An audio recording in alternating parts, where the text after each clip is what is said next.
Hi, it's Matheus Galera. I'm the co-creator of Black Science, and you're listening to 11 O'Clock Comics.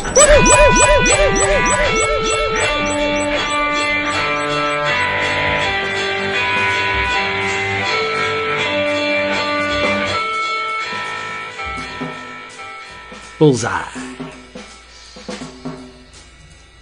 Like Robin Hood. Well, I was thinking like Fox, Bullseye. Kevin Costner. Brian Adams? Oh, no. No. We don't talk Brian Adams here ever. Really? No, never. I do it for you. No, God, no. Harsh. Yeah. What about Ryan Adams? I don't know who that is. Who is that? Another son. Don't know. Okay. Yeah. I'm sure he's very talented, but I don't know him. Not so much, but Right. I'm just playing the rhyming game. Brian Adams is better on the production and writing side than he actually is in front of the microphone. I will say that. But my opinion, yeah, and he's a little craggy. My opinion of him means nothing because this is 11 O'Clock Comics, episode 853, giggles, and I'm Vince B. Flawless victory, Vince. I am David A. Price. Indeed you are, and I am your soon-to-be number one overall draft pick, Victor Wembanyama. Wow, you're not. I'm not even going to try that because I'll screw it up. You're not old, Victor. You're not Victor W. C-dubs. Hopefully there's a W there. Yeah, there has to be a W, right? Sound like you. Yeah, his last name is Wembanyama. There you go. You're not Victor Dubs. You're Jason Wood. Everybody here together finally on this new extra average same old episode. Brought to you. It's fun. No guests, no themes. No. Comics. But that's fun though. But this is another kind of fun. Yes. This is the fun you love so much. When it goes away, you miss it. Right? Been 3 weeks since we were all together. It's true. And the reason... Because Vince is never here. Yes, one of the facilitators of this here joint is cheapgraphicnovels.com.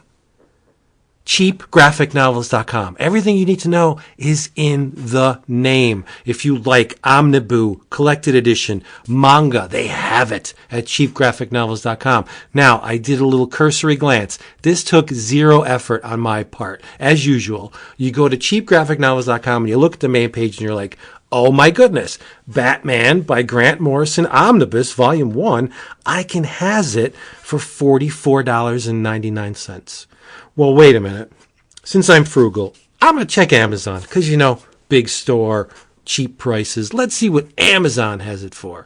Amazon has Batman by Grant Morrison Omnibus Volume 1 for $61.10. I don't have to tell you to do the math because it's readily apparent. It's almost $20 cheaper at cheapgraphicnovels.com. Don't mess around. Just go there. And after you place an order, here's what you want to do. You will receive an email confirmation saying, thank you very much for placing an order. This is what you ordered. You're a good person. And you reply to that order confirmation saying, you know who sent me to this wonderful institution of savings?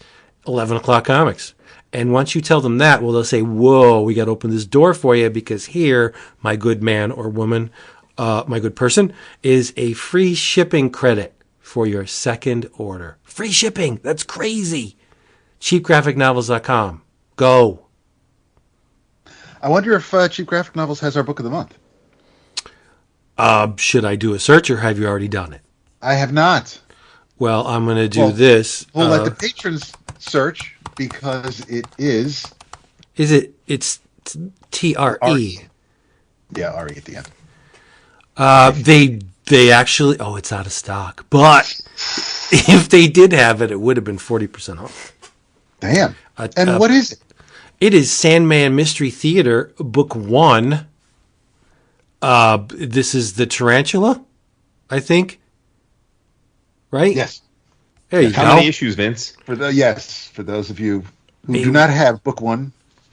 It is a whopping, strap yourself in because it's going to be a long ride, 4 issues. Oof. Quality over quantity. It's true. Written by who? What's that guy's name? Matt Wagner. Wat Magner. I love it. Otherwise known as Brendan's dad. Yes. Yes. Yeah. And Kevin Matchstick. Yes. Yes. And Dap's doppelganger. Complete with my own Edsel. I like Matt a lot, but I think Dap's more handsome than Matt. Anyway. I'm just saying. Illustrated by Guy Davis. Fucking Davis. Yes. I was going to switch it, but that's creepy. Mm-hmm. Oh, Guy Davis? Yeah, because he's gone too. But I know, death sucks. Wait, Guy Davis is dead? Yes. Wait, what? I'm pretty sure. Is he really? I thought he was like our age. No. Does that matter? I'm gonna do the search. I'm doing the search here. Guy Davis. I don't think. He's alive and well, bro. Yeah, he's alive. He's 57 and alive and well. Guy Davis. Yay, Guy Davis is alive. Right. We should have them both on. Seriously. Talk about it. Hey, did you know that 2 weeks ago you were dead? Yeah, greatly exaggerated. Yeah. Sorry, Guy. Thank God nobody comes to us for factual information. It's true. We're like ChatGPT up in here. No, I will never be. We that. sound good, but we don't make any sense. Yes. Yeah. So there you go. Sandman Mystery Theater, Volume 1, Tarantula, is our book of the month. We will be talking about it in, 2 episodes? Sure. No. Yeah. The next episode, really. I mean, wow. Yeah. I think you're waffling. The last Thursday of the month. I'm going to put some maple syrup on that because you guys are waffling. well, it depends on if we do an episode in between the 18th and the 25th. Do we have to? Well, we've done 3 so far, so yes, we got it. We don't have to do one before the 25th, but we have to do one before the 1st, which would be the next Thursday. So that's All right, and y'all know how you can get more episodes out of us, right? Hit that Patreon, yo. Become a patron. There's a tier where we have to do 6 a month. Yeah, and we're a little light. We were well above that tier for a minute, but we're below it, so 5 it is. We are in the process of restructuring the Patreon. There's going to be sweeping changes. We'll tell you about them when they happen. But I think the 5, 6, 7 episode shtick will remain because that's a good goal. It's a wonderful goal. I would love to do 8 episodes a month, but hey, it's hard to get 4 out of these guys. So while we're not ready to detail the sweeping changes, it is worth saying, so some of you don't let your mind run wild, nothing that a patron is currently getting and loving is, we're not going to be taking things away from the love that you're getting. Yes. For the most part. Nothing will for the most part. Right. Nothing will be taken away from the patrons, but the patrons will be receiving more. Right. Yeah. It was the balance of scale of how much you're contributing to the broader EOC universe's joy and just your own joy as a patron is going to swing more in your favor, patrons. Right. We did the podcast socialism, the community pot, for a good number of years. 14 the whole rising years? tide, all boats thing is now. Yeah. But so now patrons will get extra episodes. So if you want those extra episodes, patreon.com/11 o'clock comics. So for you collectors, and Lord knows we all are since we read comics, if you're missing an episode, it's probably because it went to a patron. Yeah. And it's not going to be like piddly little half-hour joints. We're they're talking full episodes. Full-length episodes, 2+ hours, like we do. We're not messing around.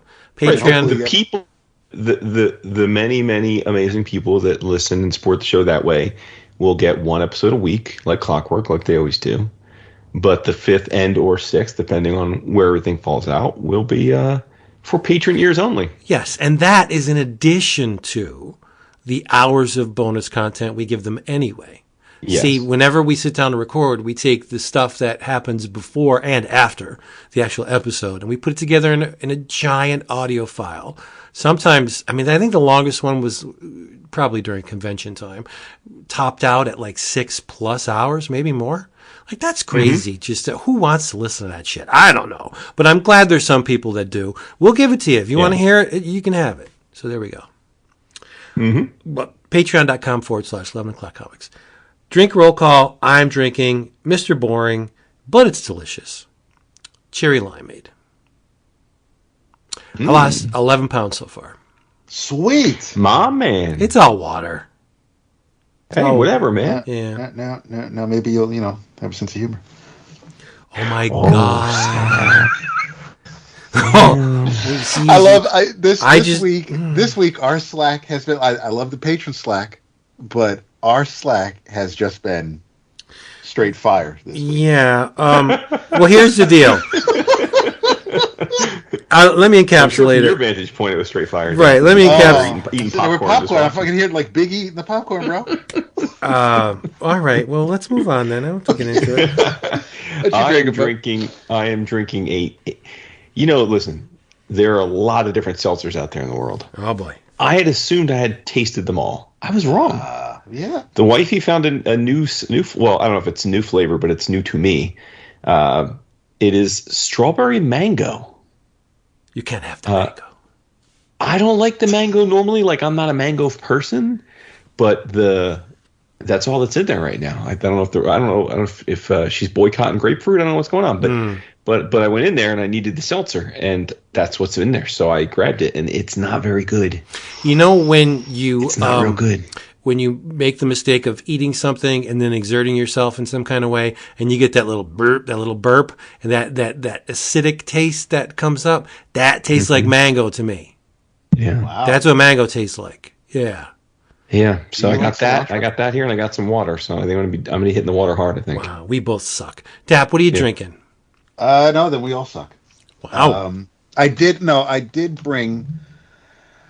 I have a bottle of The Stag from Paso Robles. It's a Cabernet Sauvignon from 2021. I do have that sitting on the desk with me, but the patrons will hear the bonus content and will know why. But I'm not sure if I'm really in the mood for anything alcoholic, so I have a big-ass bottle of water to start. Wow. All health conscious and stuff here. All old and stuff. Jack LaLanne stuff. Yeah. Clunt Comics. Yeah. All right. Let's do what we do. Let's talk some comics. Yeah. I think we should lead Kumbaya style and talk about something we all read. And There were several options. well, this one, I think, let's be honest, is closest to Dap's soul. So we're going to let Dap talk about it.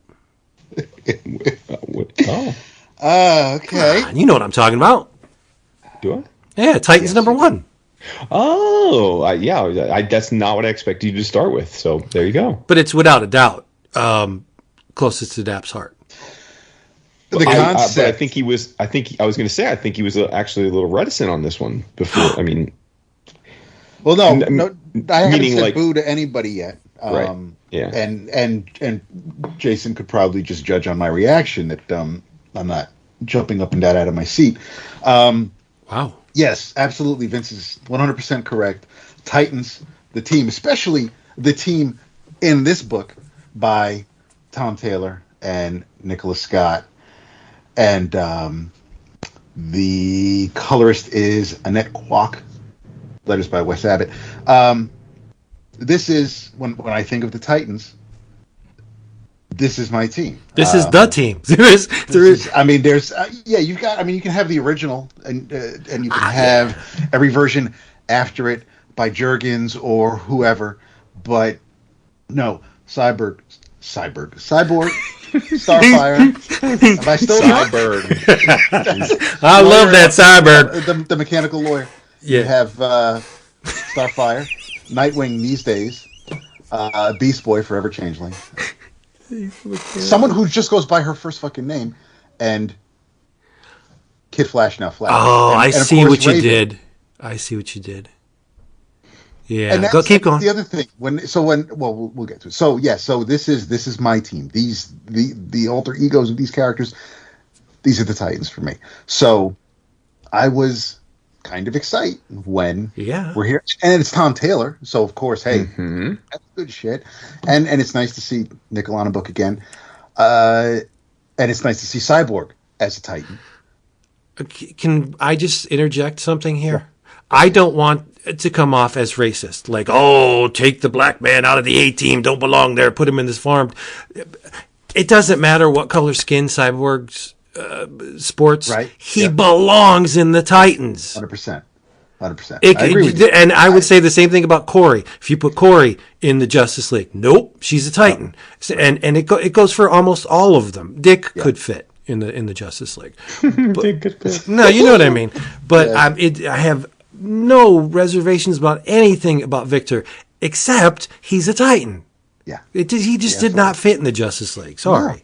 I mean, I respect that, they felt that Johns or whoever felt that, or was it Snyder? Whoever was like, listen, let's bump him up. Let's give him some shine, and that's great.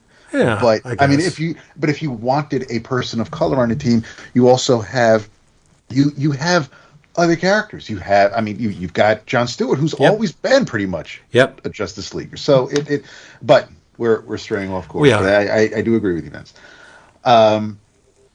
It starts off with with a bang, literally. Somebody is shot. Somebody who should be able to outrun a bullet didn't. And of course, in typical, this would be Jason. Is like, listen, I love my family. I'm about to die, but I gotta make sure I say I love you to everybody first. And then Wally heads towards, a very familiar place. So what was interesting, obviously these are not the same versions of the characters that Wolfman and Perez brought to us in the early 80s. Raven looks way different than she ever did. So it's fine. These are just changes. These are new versions of old characters. But it's I know that, and I don't know if it'll be played up as the series continues, depending on how the fate of one of the characters goes. But back in the old days, Wally and Raven were an item. As wishy-washy as Wally was, he was attracted to Raven. They had a relationship, and now it's Raven and Gar. Raven and Beast Boy are together.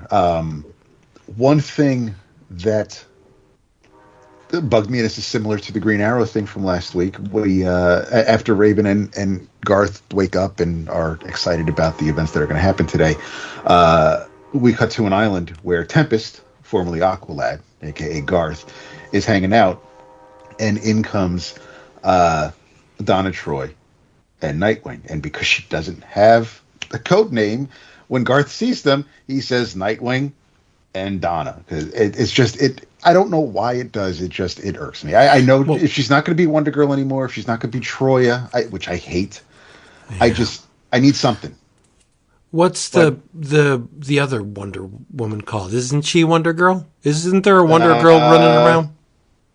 The Cassie, is it Starsmax? Yeah, whatever. Right. What's her name? Like, is it Wonder Girl? I don't know. I don't know, because I think she was in Young Justices. No. Well, wait. Are you talking about? There's a new Wonder Girl. You're talking about Cassie Sandsmark, right? Yes. So she does have the name Wonder Girl. I don't know if she currently does, because there's that new Wonder Girl. I don't know. I hesitate to call Donna girl. For sure. She's been just like it's not just like Sue Storm graduated from Invisible. Right. I mean, she was pulled from the same stuff that made Wonder Woman. So I mean, yeah, right. Yeah, it looks like the current Wonder Girl is Cassie Sandsmark. Yeah. Okay. They're gonna have to. They have to come up with a name for Donna. They can't call her Donna. Here's the Titans, and Donna. I don't know. It's like Jean Grey. It's like they wouldn't call her Phoenix because she wasn't Phoenix anymore, but they just keep calling her Jean.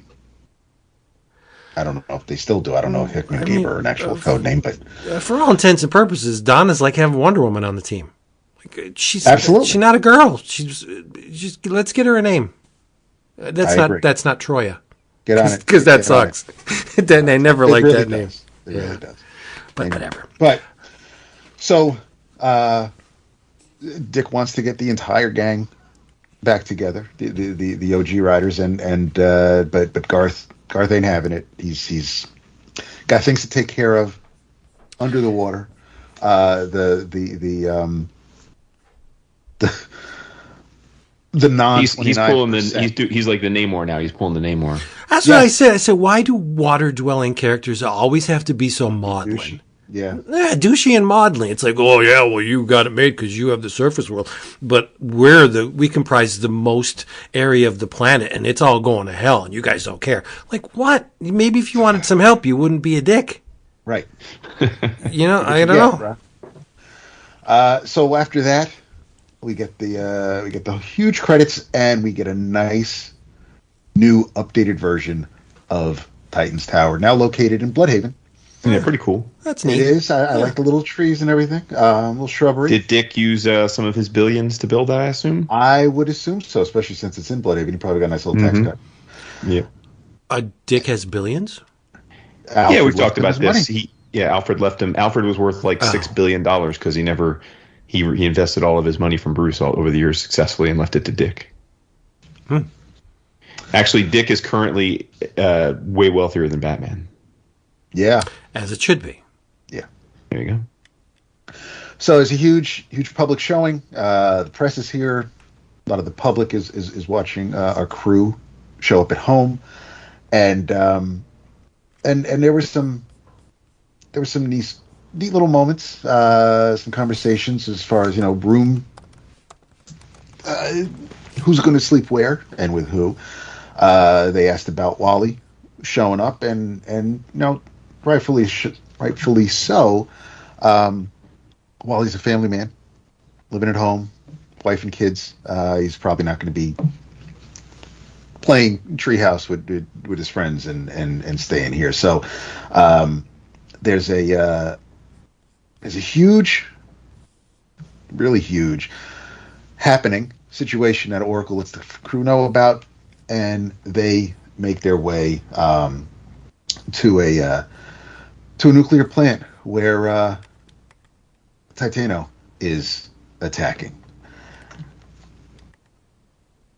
How happy were you with that full page spread? I was happy. Yeah, that was one of the good things. You give me some giant kaiju action with characters that I know. That's fun. Yeah, I thought it was neat.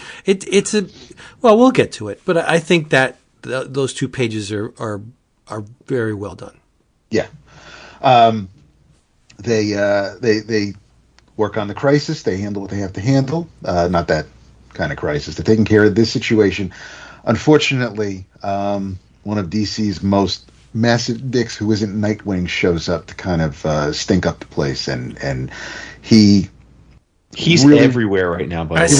That's my problem with this issue right there. Really? That's entirely my problem.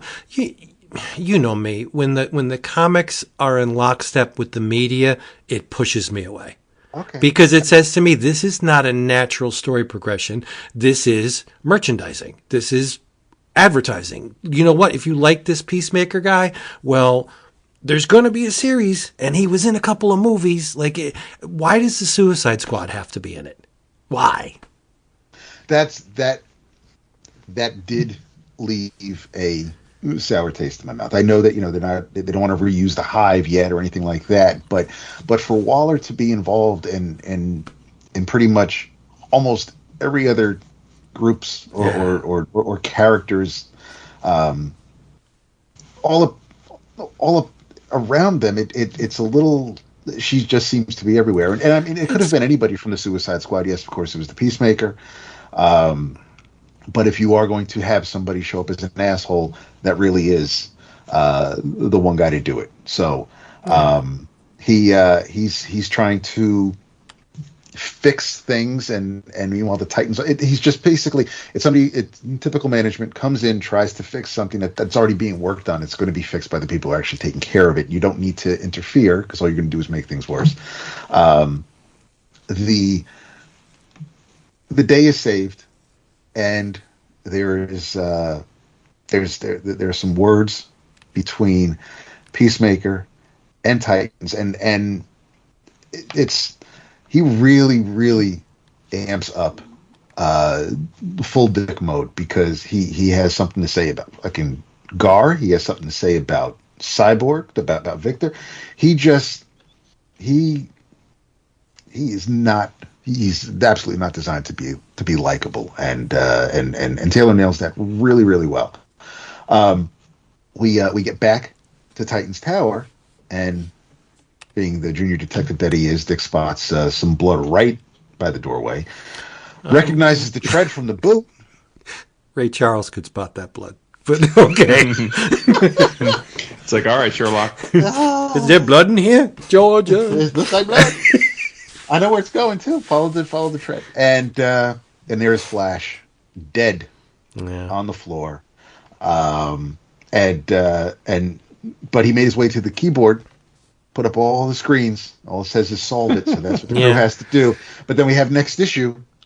We're starting early with this one, Brother Blood, who of course was in the most recent season of the Titans, but he is a long-standing Titans foe. Like I said, they didn't come out with the Hive, who of course was in the second issue prominently of the Wolfman Perez series. So I'm glad they're not really following that pattern, but it'd be neat to see. I'd like to see what Nicola does with Brother Blood's outfit, see how that's been tweaked. But the art was fine. She knows figure work like it's slamming. I like the look of the characters. There are some moments where things might just be a little stiff, not as fluid as I would have liked, but overall, that's the word, stiff, exactly. Yeah, but it's still well done, and it works here. She did great work with Black Magic with Rucka. We've seen her do some fantastic stuff. So this is not. There's nothing super shocking here. It's just with these characters who are fast paced, they're kinetic. I like to see a little bit more movement, and maybe this was just she's getting her footing. I'm not going to assume, maybe the next issue things will be a little smoother. We'll see. But, as far as the first issue goes, this is my team. And I'm again, the little nits that I can pick at, like Waller, like not having Donna have a name. Those are things that they're fixable. They're not going to last. So it's fine. But no, I thought as far as it's been a good couple of weeks for me with first issues, and this is no exception. I'm glad the Titans are back. I'm glad Tom Taylor is writing it. I'm optimistic. I'm excited to see where things go, and I'd love to hear what you guys thought about it. Well, the important thing too is that this book is not only the OG Titans, but it's being positioned, at least for now, as the new premier tier 1 DC super team, right? Because the Justice League is disbanded because of everything that happened with the last crisis and all that. And again, we know that's temporary, right? That's they'll just put it on the shelf for a year, and then so they can have a new Justice League reboot and hopefully get people interested again. But that's fine. In the meantime, I was very excited about this because, of course, I've adored Tom Taylor's Nightwing run, and this certainly flows right out of that same writer, team leader, Nightwing. So it makes sense on that front. But I really pretty much completely agree with everything you guys have said. I think that I have always thought Nicola Scott was a good artist. Vince, I think on our Slack you made the illusion that there's a bit of Perez to her. I definitely think at her best, right, she looks very much like George Perez. I think that's right. But I think Dap hit it. Like she has a tendency to be stiff with her character modeling, and I don't know. I think that really doesn't work that well with the actiony scenes. Right. But the rest of it, like the character designs, the faces, the dial, I think it all looks great. And certainly, if we're grading on a scale in terms of superhero artists, while she's no, Jorge Jimenez or Bruno Redondo at the top of DC stack right now, I think she's certainly well above the mean. and certainly good enough that it's not going to detract me from enjoying a well-written story. So I'm okay with it. Like it's I'm not going to be rushing out when my hardest is over to try and find the pages, but I think it's fine. I love that Raven and Gar are a couple out in the open, showing that PDA. I don't know how long that's been going on. It's been a minute since I read anything with the Titans in it. So I just don't know. It seems like there's they've been building to that. I actually, in reading this, I don't, other than Nightwing, I don't have any clue what all of these characters have been up to for the last bunch of years, and where they've been, what they've been up to. So individually, so. But yeah, I thought it was good, and I love the idea of us getting a rebranded #1 team books from both Big Two on the same day. Yeah, it's fun because I love me the teams, so I'm here for that too. So it felt very, very karmically positive for superhero comics. It's been a minute since I was as excited to read as many superhero comics as I was this week. Yeah, very superhero heavy week. Yeah, I think this issue is very balanced for me, meaning that the positives and negatives are pretty much in tandem. I'm probably on the bottom of the Nicola Scott appreciation list in that I don't think there's anybody on the planet that could say this art is not accomplished. It is.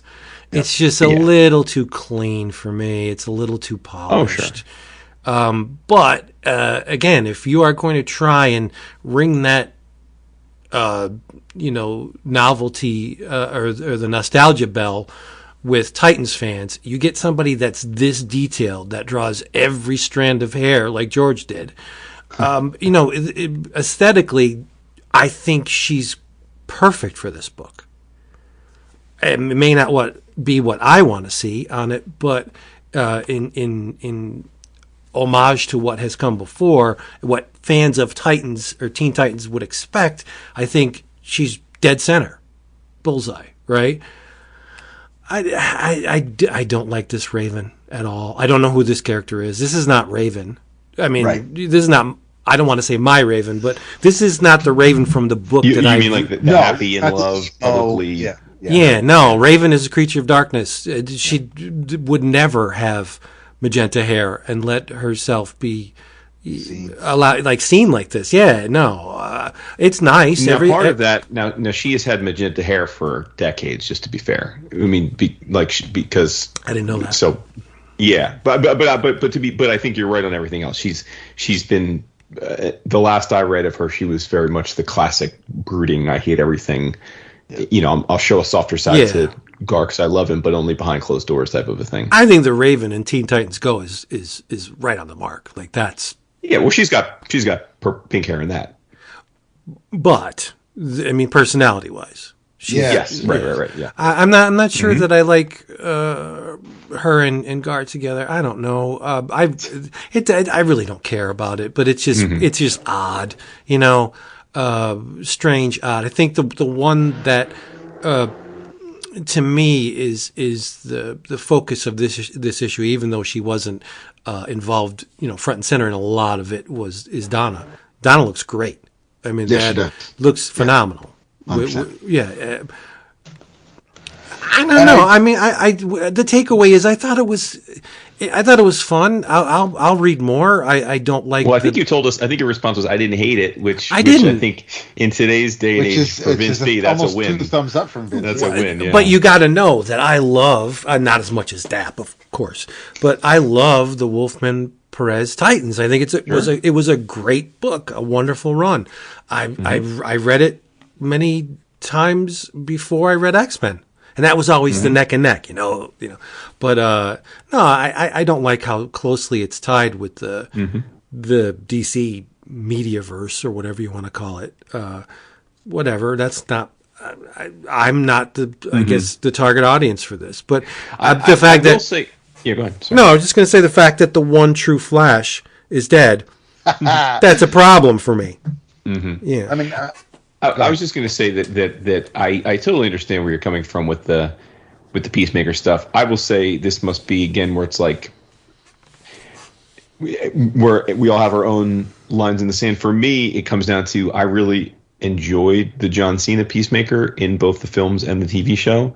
Yeah. So while like I'm actually more bothered by the idea of Waller being the big bad behind seemingly every freaking plot. I'm not looking forward to the crossover. Right, but I don't mind the Peacemaker front and center in the John Cena mold because that character entertains the hell out of me. So I'm okay with that. Like that doesn't, and I don't get the sense that I think they're going to be a recurring thorn in their side, but I don't get the sense that this whole first 6-issue arc is going to be about them versus the Suicide Squad. I think that's going to be a slower build, and at some point we'll get them up against. And we might not even see Peacemaker next time. They might send Harley Quinn or right. Well, you know what's going to happen. I mean, if Wally's dead, Raven's going to have to do some otherworldly shenanigans. If Brother Blood's coming into it, you got to know Trigon's going to be around. A deal's going to have to be made to bring Wally back to life. And I'm particular on my Starfire, but I'm not all that bent out of shape over this outfit. They're modernizing things. They're just there's no deep plunging lines on Donna. It's all pretty much very modest, and there's absolutely nothing wrong with that. But she's a very sexual character. But Starfire, but to Taylor's credit, there was never an instance in this where she had an opportunity to be. Right? She's in the public eye. She's taking care of business on the superhero front. Like, there was not like, hey, let's go bump uglies. It would have been out of place. Where, I like Corey. I think she's admirable. I'm glad it's this Corey and not the one that we got with the New 52 when she was hanging out with Roy. And all that ridiculousness. She looked hot in that, though. Well, yeah, because Roquefort knows how to draw, but I'm just saying, Roquefort drew her mad sexy, like an IG hoe, and I wasn't mad at that. But they ended up, they just had her like as if she just bounces around like she's the Daredevil of the DC universe. It's like, dude, it's like she's not boinking every dude, but it came across that way. And sure, this is totally a me thing because, and I brought it up during the on the John Kent mini. I really am not feeling Wes Abbott's letters these days. There just seems to be so much space in the word balloons compared to the rest of the text, and I don't know what it is. It's something that I saw earlier on the other Taylor book, and it's still apparent here. Oh, I don't think there's too much space. Do you? I must say I didn't notice. I didn't take issue with the lettering. So yeah, right. It's a little better here than it was in John Kent. Bother, yeah. Well, can I? I mean, I think it's only natural that we discuss the big Marvel team reboot. Go ahead. Yeah, let's take it away. I didn't read it. No way. I figured as much. You read it though, right? That I did. Okay, nice. Just for you. Nice. Listen, there are certain things that you want right in the world, like. I know my boos here are much happier when Spider-Man or Fantastic Four is their jam, right? Mm-hmm. I know Vince would be pretty much wanting to stop the show if, like, the Turtles stunk. Just because it wouldn't feel right. No, cosmically, it just wouldn't feel right. Yeah. I'm exaggerating, but I mean, you'd be bummed to do it a bit stink, you know? There's certain characters, titles, whatever, that we just feel better when they're good.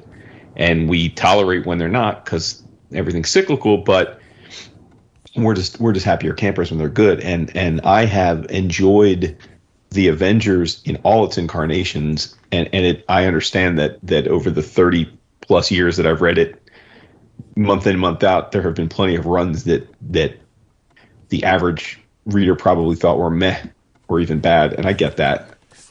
Crossing, I'm looking at you. Yeah, big time. Yeah, but like, for some reason, it was so baffling to me how much I disliked Jason Aaron's run, not only because I love the Avengers, and so it takes a lot for me to dislike the Avengers, but it was Jason Aaron. And is that the least favorite thing he's done for you? Oh, well, not even close. I was just going to say. I mean, I loved. I mean, Jason Aaron was like batting 1,000 for me until this. Okay.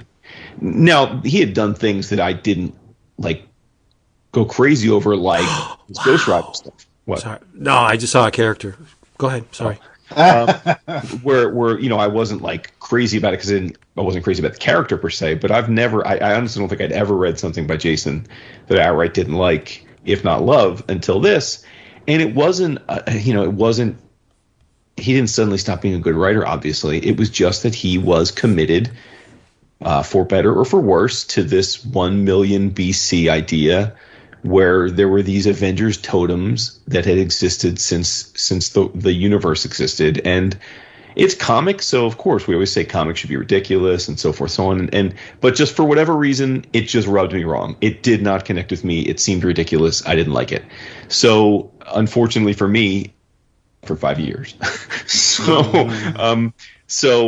Now it doesn't seem like among our cohorts I was in the minority. It seems like a lot of our booze and our friends and supporters of the show were of similar disinterest, at least as it went on. So regardless of all that, it is what it is. I was waiting very much for the inevitable relaunch, and we've known for 3 months, because that's how comics work, that we were getting a new Avengers with a new #1, and it was going to be written by Jed MacKay, which made me very happy. It was probably the person I had handicapped as the most likely next writer, because Jed has one of those names, along with Colin Kelly and his partner Lansing, that seemingly are moving up the Marvel ladder, right? They've been getting a couple of books a month. The books have been largely well reviewed.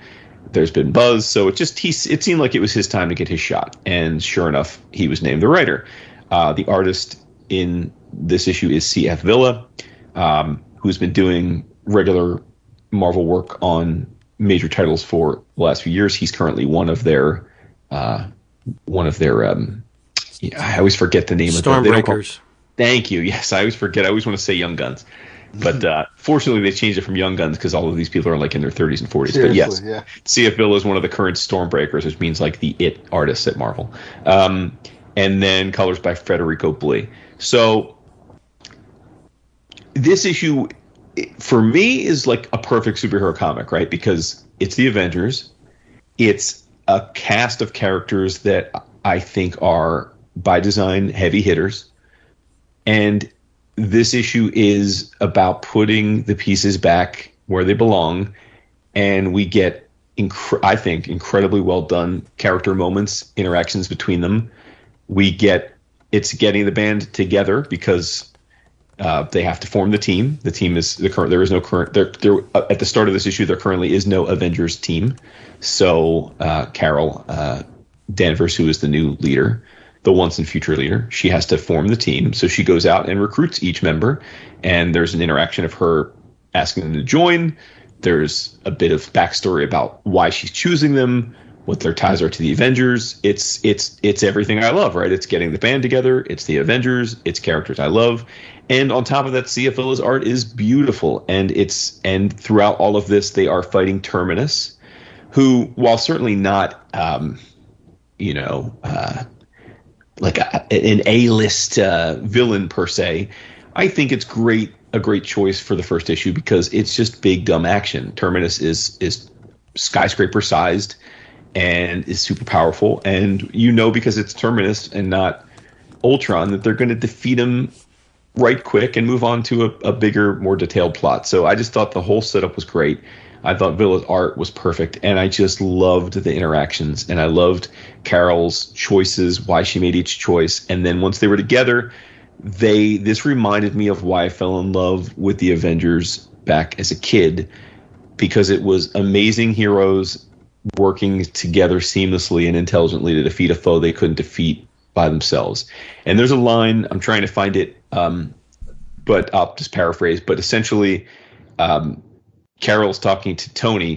Tony's the first one she recruits, and they have had significant disagreements in the last decade, including being on the opposite side of one another for 2 civil wars, and they mention that. And she says essentially, I've been opposite you. It's high time we work together again. And he agrees. But she says that the Avengers it's not our job to be policemen. That's not what we were designed to do. It's our job to be firefighters. We're supposed to go out and put out the fires that no one else can put out. And I was like screaming at the top of my lungs with joy at that, because that is what the Avengers should be. And I would argue that's what the Justice League should be too, by the way, in the DC. It's the greatest heroes in these universes coming together in an emergency situation to stop the emergency and solve it. Like, that's what they're there for. They're not meant to sit around a table and machinate like the Illuminati and figure out how to keep the world safe, or to, nip things in the bud before they happen, or to plot to make things happen a certain way. They're there to answer the alarm, and that's what makes them great. And that's what, obviously, because he comes right out and says it, what Jed MacKay's idea for them is to be the heroes when we need a hero. And I'm just for all of it. I love the team members. For those who haven't read the issue yet, the team is Captain Marvel. Carol Danvers is the leader. It's Captain America, aka Sam Wilson. And there's a great scene when she goes to recruit Cap. That's great. Yeah, Sam and Steve are sparring in a boxing a boxing gym, and she shows up and she's like, Cap. And then, she's recruiting, and then she's like, I want Sam because I need an everyman. And, Cap, you're certainly the opposite of an everyman. And Cap's like, Steve Rogers like, yeah, cool, makes sense to me. So he's like, I'm here if you need me. So it's Carol, it's Sam, it's Thor, of course. And I love how they posit how Thor is, because we sometimes forget. I mean, he's a god, he's immortal. So they talk about how his time with the Avengers to him is just a little blip in his existence. It's just a tiny moment of his existence, but he's just in love with humanity, and that's why he's a part of the Avengers, and that would make sense. As I mentioned, Tony, T'Challa, Black Panther, who for those who aren't reading the Black Panther comics, he's neither officially the Black Panther nor is he King of Wakanda. And then the last two members, which again are, as an OG Avengers fan, amazing choices, but I think it's been a long time, are the Vision and the Scarlet Witch. And of course, we haven't seen the Scarlet Witch as an Avenger since No More Mutants, since she basically destroyed half the Avengers and all of the mutants. So I just love the team. They're all super, they're Omega class heroes, right? Like there's not a B-lister or isn't that cute that they're on the team in the bunch. And it just feels so much better than seeing fucking a flaming car in every panel. Like I didn't like, that was so awkward when Car Ghost Rider was on it every like, just none of that made sense to me. So yeah, just great. I really couldn't ask for anything more. And then there's a big reveal at the end of this issue, which sets up presumably the first true big bad and the first arc, but I won't spoil that because it's meant to be an aha moment for when you get to it. So I loved it, obviously, and I had very high expectations for it. And I will say I loved Jason Aaron's first issue when he was setting up the team. So this doesn't mean I'm going to end up thinking this is an amazing Avengers run one way or the other, but certainly you got to get the first issue right to make the series great, and I think they did that. So what'd you think, Dad? It has been a really long time since I read an Avengers book with a team like this. I've read Captain America. I read Avengers. I read books featuring Avengers characters, but this was the first Avengers book I've read in a bunch of years. I think I might have read the first issue or the Free Comic Book Day issue of Aaron stuff, but this was just a lot of fun. I like what MacKay does, and just in general, just because his Doctor Strange and the Death of and the Clea Run Strange book, the work he's doing with Spidey, I do like. I like Jed. Carol as the chairperson, great choice. All the moments I like how the issue was paced, because yes, while they're taking on the big bad, we cut over the days of the past week where she is enlisting the team. Great exchange with her and Tony. The part where she's just chatting with Thor, phenomenal. Obviously, T'Challa's got a chip on his shoulder, of course, and everything that she's saying, she's saying exactly what. She's a great leader. She's telling the people that she's recruiting what they need to hear, but she's not sugarcoating anything. She's not talking down to them. She's like, I mean, she basically tells T'Challa, it's like, we didn't leave things in a great spot last time because you gave your sleeper cells, your kill switch protocols, told them how to take down your friends that are the Avengers. And so it's little things like that. Obviously, nobody's going to forget, but the Avengers can forgive, and he never stopped being an Avenger, even though his actions may have said otherwise. You were right on with the exchange with all the caps. Nice little moment with when Sam flies down to give Panther a hand, because the last time I saw the two of them together was at the start of the Sam Wilson Cap book. And a little bit of a terse exchange, because T'Challa tries to not be wrong, and if he does say something wrong, you're almost maybe thinking that he's doing it just to get under someone's skin. The Vision is a character that I've probably been a fan of for years, but he's always just, I never really know how to take him, because his power set is off the charts.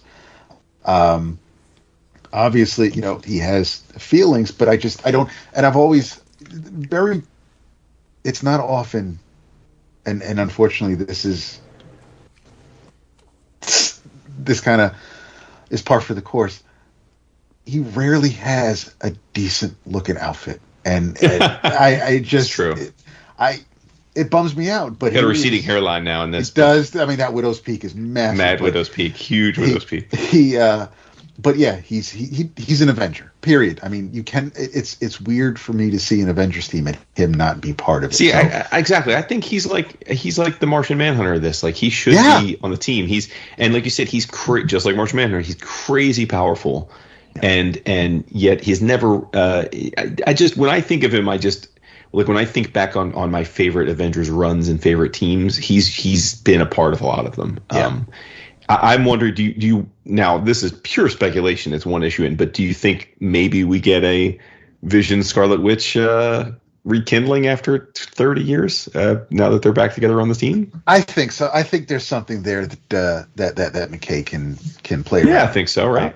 I mean, even if it's just even if it's nothing like super serious, and Carol barges in and they're in bed together or something, or someone walks by the door. I'm here for it. I could see that.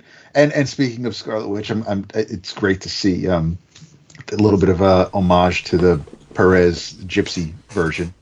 Yep. Which I don't know how often that's been seen in recent years, but I do like it here. But unfortunately, Wanda is also another character where, because her powers have just been so damn confusing over there. Are they hex based? Is it almost like it's luck powers? It's just it's weird, because she's a mutant. But wait, so Scarlet Witch is a character who I'm glad exists, but is still just one that I don't know how to take at times. But I always, because of how she was brought up, and she and Quicksilver, part of the Brotherhood of Evil Mutants, I'm always, part of me is always back of my mind that she's going to do something, whether it's no more mutants, whether it's having babies. Something's going to go wrong where I'm hoping she doesn't go crazy again, but I am never going to fully 100% trust Wanda. And that's totally me thing. I'm sorry, Caleb, but it's just one of those things. But that's part of what makes it interesting to have her in a group, right? Yes. You need to have these characters that are a bit. Like, T'Challa fits into that too. They're flawed, absolutely. They're flawed, and they have shown many times that they're willing to go against the team if they believe it's for, well, in his case, for the greater, for other purposes, like his country, or for, in her case, because she's batshit crazy. But yeah, no, I like that. I like the uncertainty, right? The Yes. fact that they, so yeah, but I'm with you. And I don't think but where Carol recruits her at the Emporium, which is where Scarlet Witch has been chilling, doing the sort of the, she's got her own series right now with That's the Orlando book. yeah, it's the Orlando book, and that's what she's doing. She's got this parlor, and there's a door, and people come through the door, people in need, and she goes and kind of like settles their issues each issue. So yeah. But I mean, the action was great. Little moments like the engineer, the scientist who was involved in creating this black hole that they just kind of throw. It's like, listen, she's scared. She doesn't know how to, like, she's not an Avenger, but they kind of enlisted her for the day just so that she could take care of this. And little, like, pump me up moments I thought were really neat. And then like you said, you get to the end of the issue and wow, okay, cool. It makes sense because of the Avengers. But yeah, no, I thought it was a really, really solid first issue. I'm glad I got to read a strong Avengers book. Mm-hmm. Here. Nice. You should write out a thank you note to John Byrne for Terminus. Yes. Yeah. Well, sure, of course. Yeah. But like that pleases me, right? Because I'm sure MacKay, that wasn't random, right? Like that. No. That's just like with Tom Taylor having brother, like it's you want to kind of, I think. I mean, I don't if this is a long run for MacKay, of course I want new situations and new characters and new villains, sure, but I don't mind starting off with something we're familiar with, right? Nice. I'm glad you guys enjoyed it. Yes, sir. Cool. Now I'm curious, what possessed you to try Titans but not Avengers? Because your historical love for Titans was that much larger? I've never been an Avengers fan. Not locked in like you. No, I read the book. How dare you? I think the Avengers was. I mean, I tolerated it when it crossed over with Fantastic Four. No, you know what I mean. It's just no. It's the marketing machine of Marvel. Is that why we've never had Roger Stern on the show? No, I get it. Why Carol's the leader. Carol has a movie coming out. Right? I mean, it's all programmed. Oh, she's been the leader of the Avengers a lot. And she's that's good. I mean, she was the leader during the Second Civil War, right? Yeah, she's like, not that we're going to do this, but if I were to make a list of Avengers team leaders, I mean, she'd be on a short list of. Right. I think she's good. She's capable. Right. Yeah. I'm glad you guys liked it. Nice. There you go. Ooh. All right, relax. Okay, relax, because I got a nice. You read something this week, man? I got a nice chewy bunch of thick stuff for you. Oh, thick. It is thick. It's thick with history. Because I read Thickstory. The Steel Claw miniseries. Yeah, it's 4 issues. Not Gantz. No. Well, I do like that. This is written by H. Ken Bulmer. Illustrated. Good old my good old man H. Ken. You don't even know who he is. Illustrated by Me and Bulmy go way back, dog. Jesus Blasco. Now, I know Jesus from he appeared maybe 4 or 5 times in Creepy, but he was a mainstay of. I know his brother Ta a little better. The Brit. I don't care. The Brit comics. Blasco. So it's illustrated by Blasco, and guess who else? Garry Leach. Okay, Garry Leach is very important. Unfortunately, Garry did pass in March of 22. But I was gonna say, did you vet that before you said it? Right? I did. Okay, good. You know who Garry Leach is, right? Garry worked with Alan Moore on a insignificant little character named Marvel Man. We know him as Miracle Man. He helped create the Warp Smiths. He was the inker on John McCrae for Hitman. He did Ellis's Global Frequency, and that's right. With Dave Elliott, he created Atomica Press and did the anthology A1. Garry Leach is an important dude. Was an important dude. He still is in my heart. The Steel Claw premiered in Fleetway's Valiant anthology on October 6, 1962. And, amazingly, the character would become incredibly popular, not only in the UK. Your high school years. Almost. I was still a twinkle in Papa's eye in 62. So this character wasn't only popular in the UK, for whatever reason. And when I tell you the meat of the character, you're going to be like, what? This character was popular? Somehow, Steel Claw resonated with readers in France, Germany, Finland, India. In India, he became one of the country's most popular action heroes and sold millions of copies. Really? Yes. In the Netherlands, it was reprinted, and in Sweden, he's known as Stalhanden. Right? So you got Portugal, former Yugoslavia. Like, this character's been around. Translated he's a global icon. But why? Why haven't we heard of this character stateside? Well, we did. It's just that not many people at the time were listening. Enter Quality Comics. Dap's going to remember this publishing house. From 1982 to 1988, Des Skin. Des is another really important fella. Yeah. He's sometimes called the British Stan Lee, but I don't know Des that well, and I don't want to do him dirty like that. So we'll just call him incredibly important. I'm pretty sure when they say it's in the positive. I'm sure they do, but nothing but whatever. So Des Skin tried to crack into the U.S. comic market with a line of 2000 AD reprints published under the Quality Comics banner. And one of those was a reprint of the early escapades of the Steel Claw. Albeit, this is where Garry Leach comes in, albeit with a new framing sequence drawn by Garry Leach that attempted to update the character in hopes of catching fire with the current crop of kids and launch him into an all-new series, but unfortunately it did not work. Go figure. So who is the Steel Claw? Who's this dude? Well, depending on what version of the character you're reading, if it's the original version, he's Lewis Crandall. A lab assistant to the venerable Professor Behringer. But in the Quality Comics reprint, he's Lewis Randall. But everything else is the same. Here's where the problem comes in. Someone at Quality was asleep at the drafting table because there are some instances of the character being referred to as Crandall that snuck through. They forgot to white out a few R's here and there. So he's either Crandall or Randall. But the story is so silly that the surname ambiguities are like the least of this character's problems. Crandall Randall is a lab assistant, right?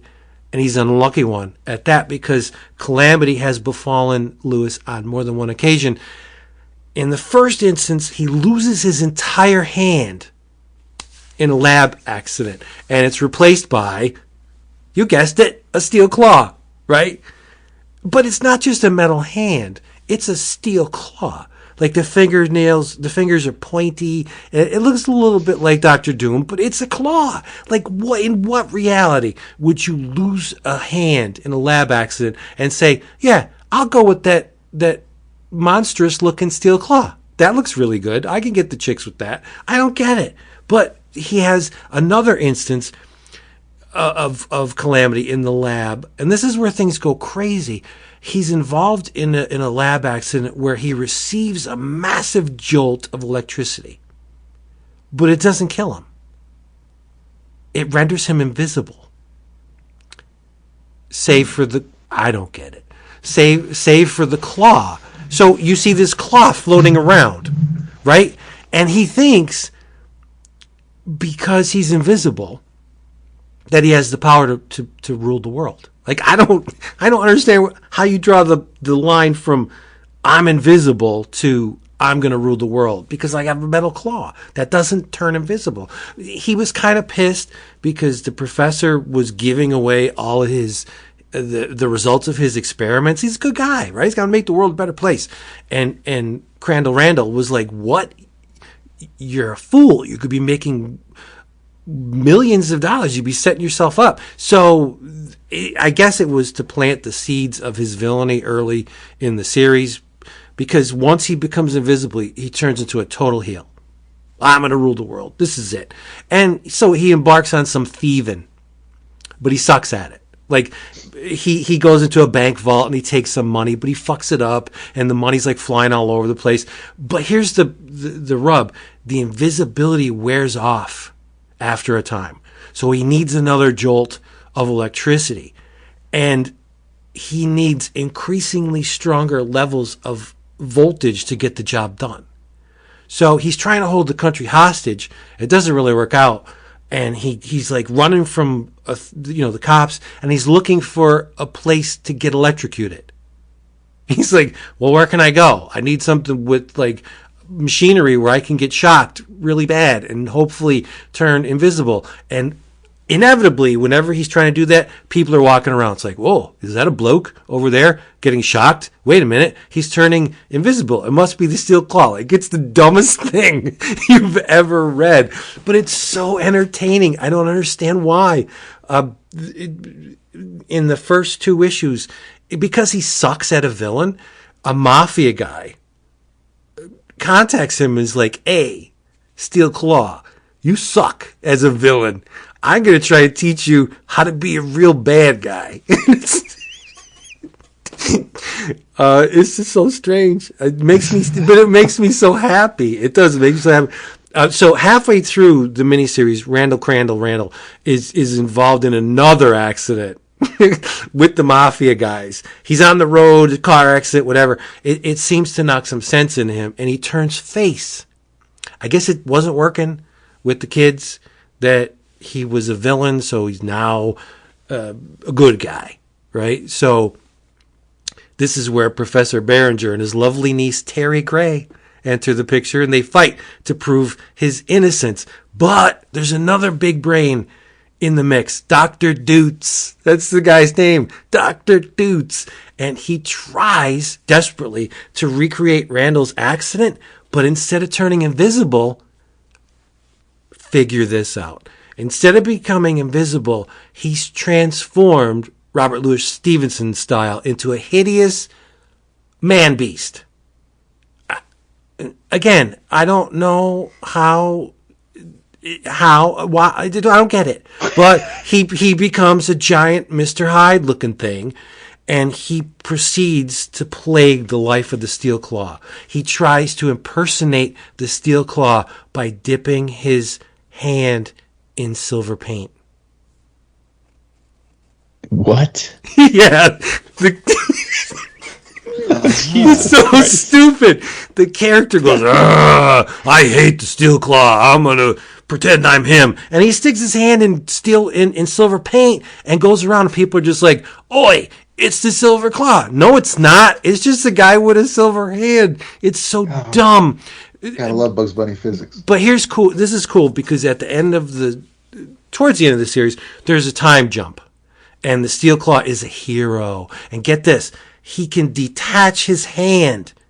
And the hand flies around and stuff by remote control. Like the hand's looking around corners because it's got a camera on it and stuff. And it unlocks doors or it saves him from sticky situations. But every finger of the hand does a different thing. Like one finger releases gas, one is a pistol, the other one is like a blade. Like, that's fun. I don't understand how the attached hand, they ever thought that would work with people. Like, oh my God, this guy's got a steel hand. He's cool. Like, no, that's not even part of the equation. But a hand that can disconnect, that's fun, right?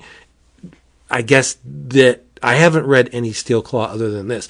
I'm trying to procure as much of it as I can. 2000 AD has done some reprints. There, if you go to the Rebellion 2000 AD site, there's some Steel Claw on there that you can buy, hardcovers and paperback. So I'm working on it, but this is some of the most wonderfully wacky shit you will ever read. It's a pure joy experience, like to me. But get this, I did not know this. Steel Claw reappeared in 2005 stateside. He's in Alan Moore's Albion series. for Wildstorm. Shit. He appears at the end. I was like, what? So I don't have Albion. I've never read it, but it's a love letter to all of the British hero villains from a certain time period. You know, Alan Moore does. So I got to get Albion, but the Steel Claw, watch out, man. He's a good bad dude.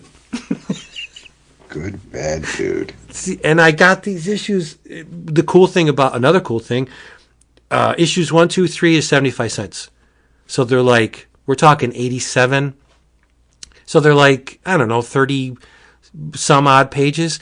They had to cram extra stuff into the 4th issue. So they doubled the page count, and it was $1.50, I think. $1.50? Yeah. But the Garry Leach covers are gorgeous, and you can see them on our website if you want. Go to 11o'clockcomics.com, look for the episode thread for this here shindig, and you'll see a gallery, and you'll be able to see the covers for yourself. You don't have to search for them or anything. They're right there. But I love this, and now I'm scooping up every quality book I can get.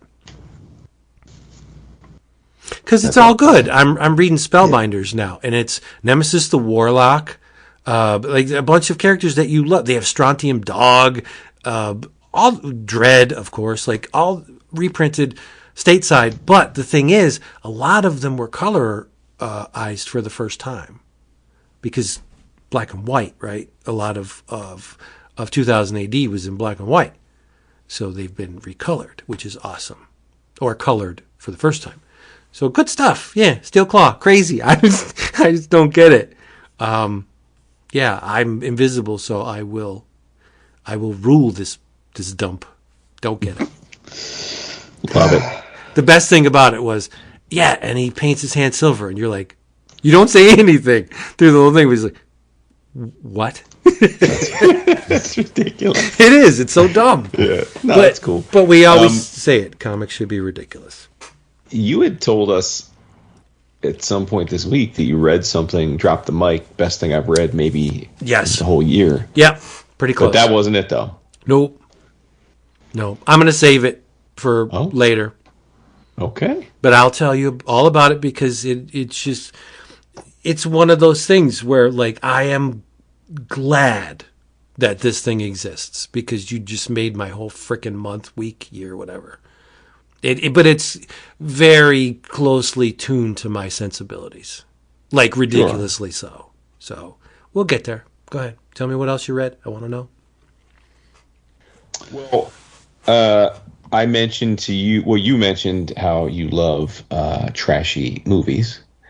And I mentioned to you that I read a book that is about that very thing, among other things. But you know, we've had a string over the last bunch of years, 1 or 2 a year, of really renowned cartoonists, many indie legends who have completed and put out like life works, you know, things they worked on for a decade plus. And we've got yet another, and in the form of this here book, and that is Blood of the Virgin, written and drawn by Sammy Harkham. Oh, nice. Put out through Pantheon. Yeah, Pantheon. Just want to double check. For those wonderful listeners who that name doesn't ring a bell, he is best known in the comics world as the creator and editor of Kramer's Ergot, the incredible, storied anthology series that when we recently did our favorite anthologies was featured in our discussion, justifiably so. He's been at that since he was in his 20s. He's 42 years old now.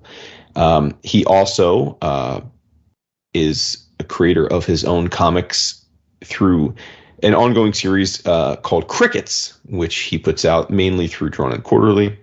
I think it was self-published at first, but most of the issues have come out through D&Q. But like a lot of indie creators, it's sporadic. I don't even think he's averaged an issue a year. It's whenever he kind of is inspired and has an issue's worth of stuff, he puts it out. But it's been beloved.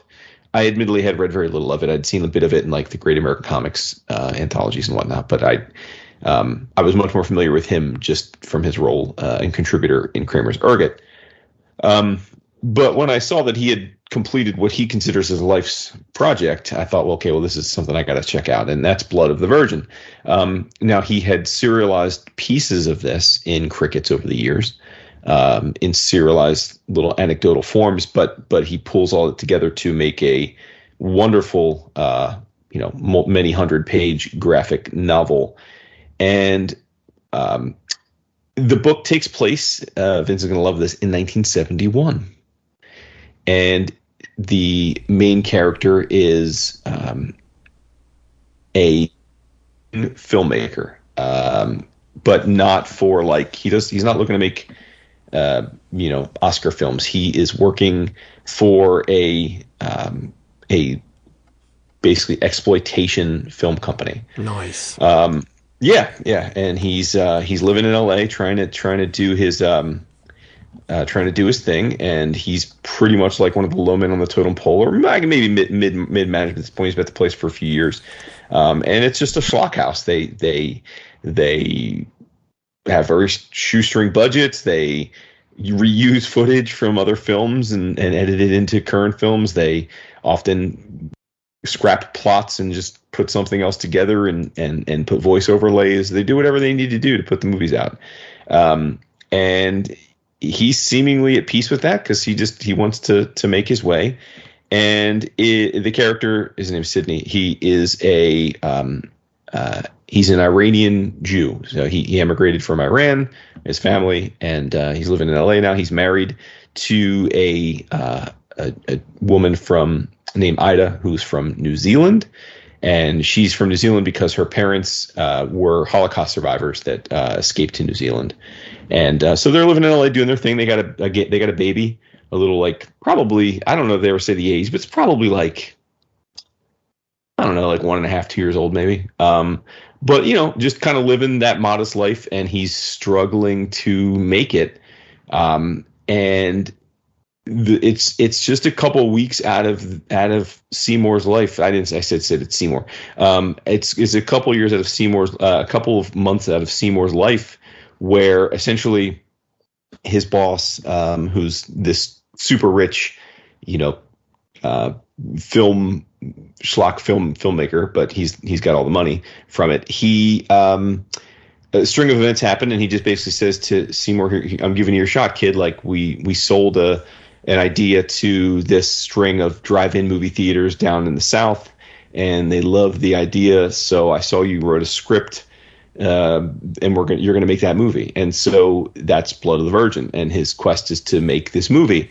But this is no high art. This is no Sundance or Cannes. This is a schlocky slasher flick that he's trying to make, and he's got no budget, and he's got to fire the director.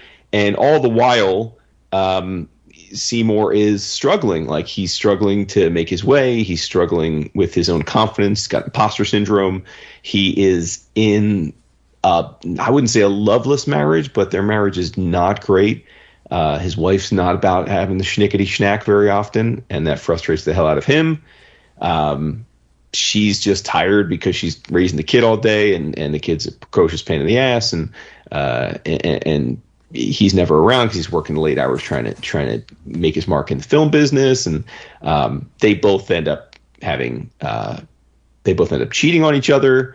They're cruel to each other at points. So in a lot of ways, it's just this is a story about a guy and a few months of his life, which you might say what's interesting about that? Well, it's all about the execution, right? I mean, this is not autobiographical.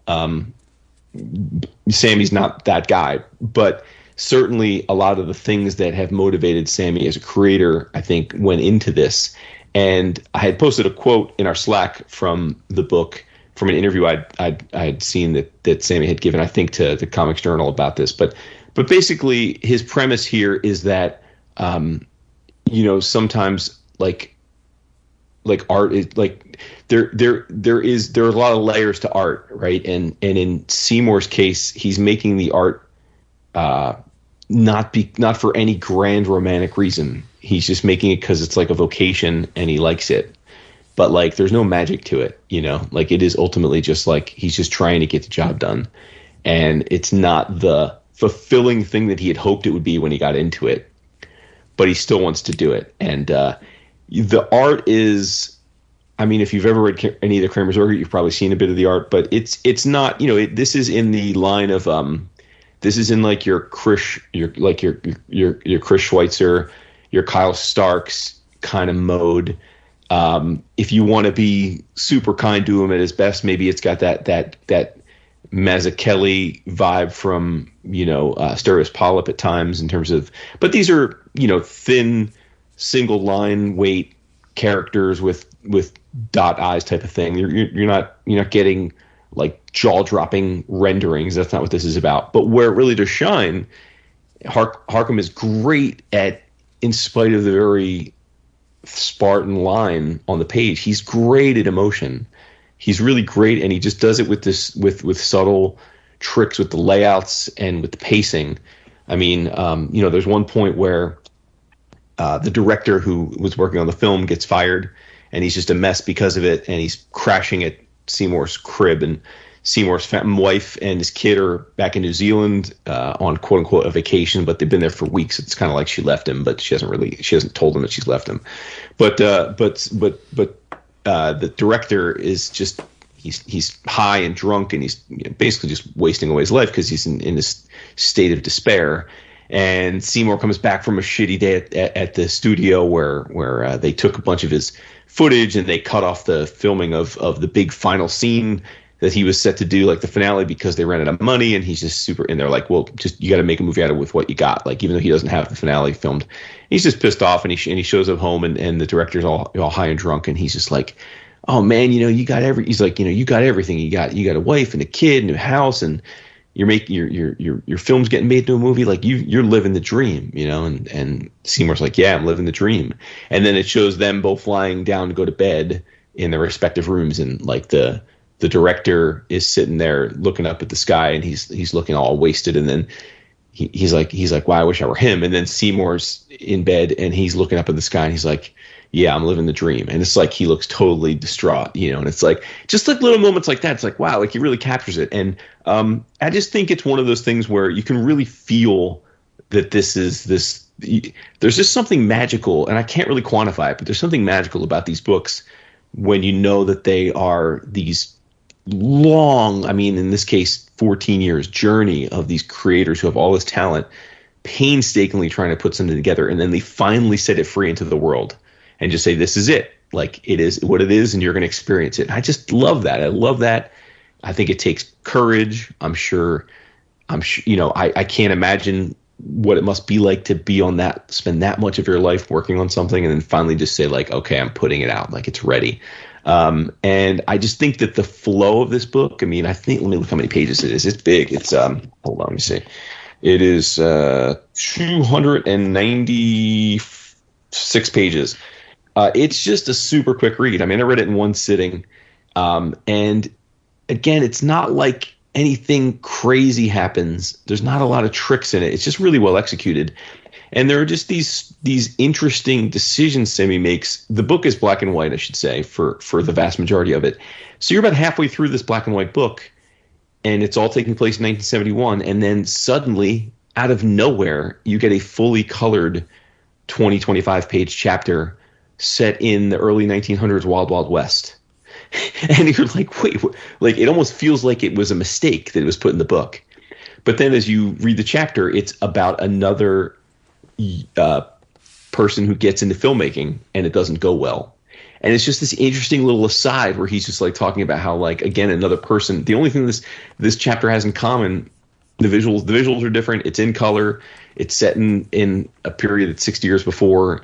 The only things they have in common are that the main character in the chapter is a filmmaker where things don't go well. And it's fascinating, like, that he threw it in there, you know, and then there's one other time when it's not in 1971, and that's when we reflect back on Ida's mom living through the Holocaust, and you get this startling, I mean, straight at like mouse level, where like the first panel, if I recall from the chapter, is her parents getting shot in the head, like it's like out of nowhere. I mean, this book is not particularly. It's a bad day. You know. Yeah. No. Right. I mean, it's like, and it shows her going from that to this point where she's kind of like in the same position, getting older, and then the final panel is her as a grandmother sitting in her house in New Zealand, happy at home with her grandkids and her daughter there. And it's just we do get a pretty big look into Ida while she's in New Zealand and her life, and we get a sense of her past, and she kind of refines herself while she's in New Zealand. She ends up coming back to be with Seymour. And they do end up staying together, but it just was this really wonderful examination of characters who, on paper, if you were just putting an elevator pitch together, wouldn't seem all that engaging. But like the idea that it's set in this not, I mean, I don't want to say it's dank, but like this non-pristine side of the art world where it's as much about the craft and whatever you got to do to get the thing out is pretty fascinating. And there's a part where Seymour runs into it. You know, again, I don't know if it was like by design, but it felt to me kind of like Bela Lugosi when I read that Bela Lugosi biocomic a few months ago, where he runs into this actor who had once been prominent and worked for the same company that Sammy works for now. I mean, that Seymour works for now. I keep saying Sammy.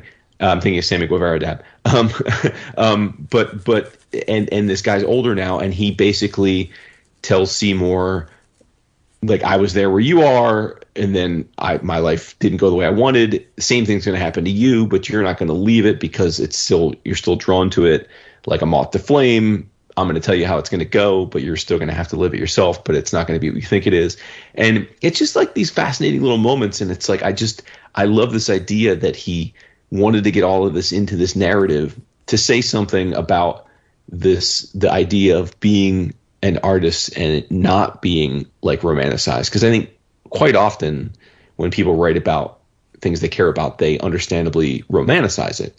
And so I just think it really struck me that this book is the opposite of that. He's demystifying and depolishing the craft of creation, even while he's creating something magical himself in the process. So like it's very meta, but I really was struck by it. So I'm sure this is one of those books that will be, you know, like it'll be on those best of lists. You know, the TC. This would be one of those books that'll be like an it book for the indie scene, which is neither here nor there. But it's one of those things you're like, oh, I can see this is going to be one of those books that makes these lists. But I thought it was wonderful, and you know, as I often think about these tomes when it's 10, 20 years, like we got with Monsters, or we got with, you know, there's been a bunch, but it is the only bummer is that we're probably not getting any more, right? Because who's to say what Sammy's up to next? You know, is it going to be another 10 years? I don't know. And when if it happens, it'll be great, and I'll look forward to it. But I'm going to cherish this because I can't conceptualize when we're going to get something from him next, because it took him 14 years to do this. So. Yeah, but really, really interesting. And I will say, Vince, you would love it because I mean, I didn't really get into the nitty gritty of it, but the vast majority of the book takes place in and around these schlocky film sets where they're, you know, there's scenes where they're talking about how they can do special effects, how they can pull it off, how they don't have the budget for a scene, that they got this guy all dolled up like a monster, but they only have him on the clock they can only afford to have him there for 3 hours. So what are they going to do? Like, just in lots of like little, like, oh, we're going to reuse this scene, or, oh, we'll take this scene from the Bride of Franken, you know, from Yep. this granddaughter of Frankenstein. And then we're going to mix this with this and put an overlay. It's just, there's lots of very technical stuff about turning these schlocky films into something else and repackaging them and the market. And it's 1971, so it's still a pretty robust market. They're doing well with it. It's just fascinating. It's a fascinating window into the early 70s exploitation film stuff too, on top of obviously being a very detailed character study. So really wonderful stuff. Definitely one of the more interesting books I've read in the last few months. Yeah, that stuff rings true. All the stuff that you said about the filmmaking, they didn't care. They were just trying to make money. They would sensationalize and scandalize intentionally their films just to get people to go to see them, and they knew they were garbage. That's the beauty of art. I don't think there's we tend to romanticize it, but it shouldn't be. It's a process that people do. They make things, and they sell things, and that's what it is. It's a business. But we want to think, Stanley Kubrick, an art. He's an artiste. Like, come on. It was a business. Yes, he worked at a level far above most people, but it's still, there's the common denominator is art. You say lowbrow art, highbrow art, it's all art, right? We're the ones who put the spin on it. It's all the same thing. He did an interview in the New Yorker, again, haughty-taughty stuff, but where the interviewer asks him, did you ever fantasize about being a director? And that's not an unusual question because, as we know, many of our friends or people we know that are in comics also aspire to that, right? Even Brubaker just did the Batman show, right? And Lemire just was the showrunner for Essex County, right? Like, so it's not unusual. There's a lot of overlap. But when asked, Harkham said, "No, I love comics and books above all other mediums. I think I can easily spend my life trying to master one good page." Seymour, who's the character, his love of off-malign genre cinema is not that different from loving comics and off-malign mediums, so that's where we overlap. But a film director, would a film director ever be asked if they fantasized about being a cartoonist? I doubt it. Theirs is an aspirational and romantic job in our culture, while anyone who chooses to be a cartoonist is looked at as mildly deranged. We don't pick our poisons. So, interesting perspective. Yeah. We have conceptual continuity this episode because you said Bela Lugosi. Did you say Bela Lugosi? Well, let's swing it over to Dap. It's an odd segue, but okay. Right? Stay tuned. Stay tuned. Stay tuned. Bitches. Bitches, he says. Well, let's see. I did also read. You read Blood of the Virgin? No. Okay. It's not on his list, dude. It's bro, I'm kidding. And he was like, I also read, and I was like, yes. Playing off of that. Relax, bro. Yeah, I'm going to read it. There we go. Gotta have it. I'm going to read it.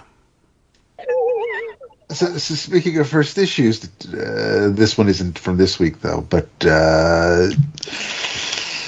like we were saying earlier, where we kind of have to give things a shot, return back to revisit characters that we haven't seen in a minute, and like Jason brought up, like Spidey or Fantastic Four. But of course, for me, one of them is always, because it's always been, Hal Jordan. So I tried the first issue of Green Lantern, written by Jeremy Adams, art by Xermanico, colors by Romulo Fajardo Jr., I think. Yep. And Dave Sharp on letters. So there's been some changes. The Guardians have disappeared. Now I'm just going by the credits page, and United Planets are now the overseers of the Green Lantern Corps. And for some reason, in a shocking decree, the United Planets have declared Sector 2814, that's where Earth is located, an unsafe liability to the universe, and have reassigned the Earth, in quotes for some reason, lanterns to other sectors. The true motivation behind this hostility remains a mystery. However, Hal is on Earth, and he's basically just going to start over with his life. And that means, of course, showing up at Ferris Aircraft and wooing Carol to get a job. And well, I'm going to stop you here for a second. Am I wrong in there may be Green Lantern runs that I'm forgetting in between, but didn't the last time we read a Green Lantern #1, didn't Hal show up and ask Carol for a job? Yeah. Or no, for a loan. Well, and it was a loan. That's right. Yeah, that, right, but you're not 52. You're not thinking about the Morrison run. The last. No. I'm that's its own thing.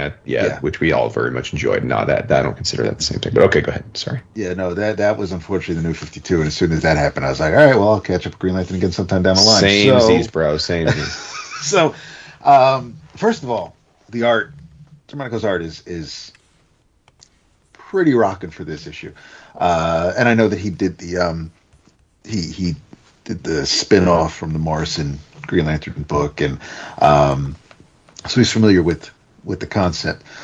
From what I am gathering, when Hal is on Earth, because we get a flashback to 1 month earlier, he is ringless, and I don't know if it's actually explicitly stated that, even though, I mean, yes, he's been kind of not banished, but he's back on Earth. But obviously, if the United Planets is in charge of the Corps and has reassigned all the Lanterns, then yes, then Hal Jordan would not be, because it says the one Lantern has quit in protest. So that means no ring, no uniform, no battery.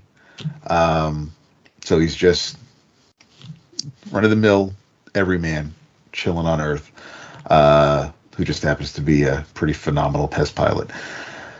But he doesn't stay plain old Hal Jordan for long, because by the end of the issue, we're introduced to a character called Steel Fury, and he's wreaking havoc on the city streets.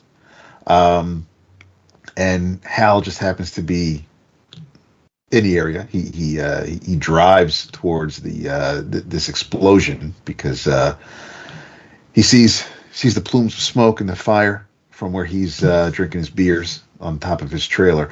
Hops in his pickup, heads to Coast City, and the cops stop him and let him know that, there's something big going on up ahead. Don't bother. Get back in your truck, turn around, go home, let these superheroes come and fix it. And Hal is like, well, all right then. Ain't no heroes here at the moment. So he gets back in the truck and he floors it right into Steel Fury. And when we get a close-up on Steel Fury, he kind of looks vaguely familiar. His outfit isn't completely unrecognizable. And Hal's quipping, talking about how if anybody's gonna, no one wrecks this city but me, or maybe Mongol. And then we have when Hal swings at him with a pipe and kind of cracks his face a little bit, he notices that he's noticing something that Steel Fury is not aware of. And he basically, Hal's telling him, you got to get out of this suit, like, immediately. And he's like, yeah, man, I ain't getting out of nothing. He's like, I bought this a couple months ago, couldn't get it to work for the life of me until last week when the damn thing suddenly turned on all by itself. And that's when Hal lets him know that, my man, you're wearing Manhunter armor, and it's dangerous. And the guy's like, yeah, that's what I'm counting on. And he's like bashing Hal with these green beams. And Hal's not really going down. And Steel Fury's a little confused. He's like, why aren't you a pile of ash? What are you doing? And that's when Hal's like, well, what I was meant to do is to evil's might. And he's just sitting here. He's basking in these green rays. And he's like, that suit was made a long time ago by some annoying blue aliens. Its power source is manipulated by willpower. And there ain't anyone on Earth with more willpower than me. And Steel Fury asks, who are you? And we get the last page, and there's Hal, full Green Lantern suit, ring blinging out, tells homeboy to take a wild guess, and that's the end of the issue. But that's not the only time we see Green Lantern, because earlier the issue flashes back and forth between a month ago and present day, and so Green Lantern is now, of course, active and helping the public. I appreciate that.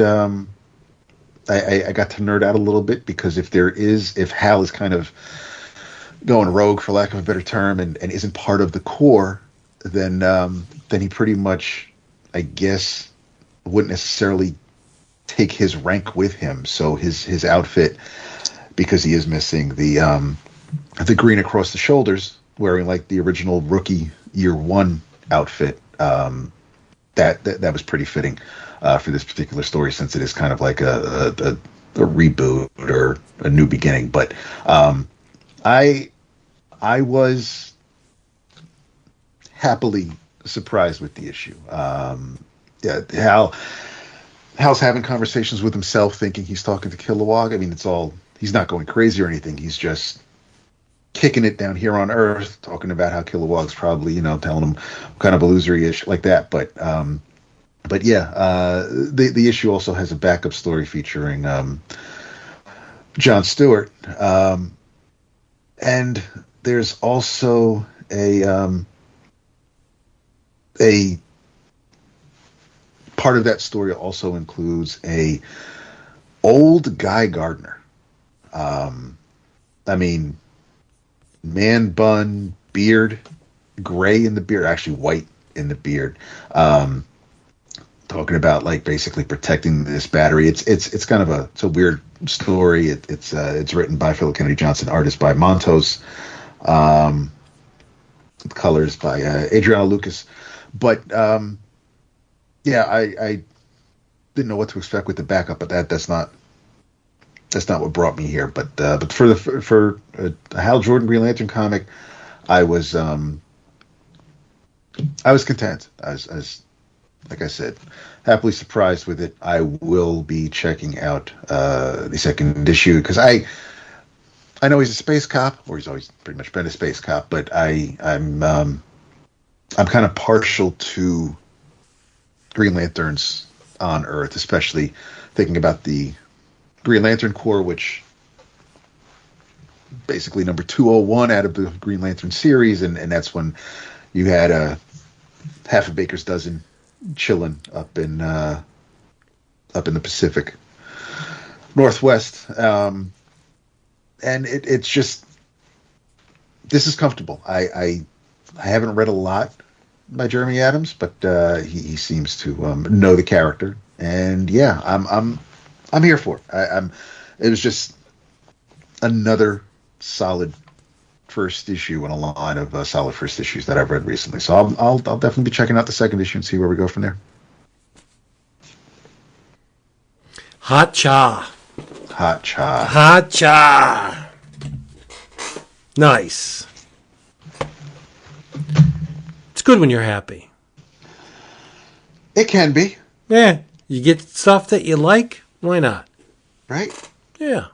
It may not hit everybody just right, but I'm okay with it. And probably because it has been a good long minute since I read a good Hal Jordan Green Lantern. I mean, not including the Morrison stuff. That was kind of its own thing. But I mean, as far as like an in continuity Green Lantern, not that I'm aware of everything else going on in the DC universe, but I like reading a Hal story that's taking place in the here and now, and it, like you said, it makes me happy. Yeah.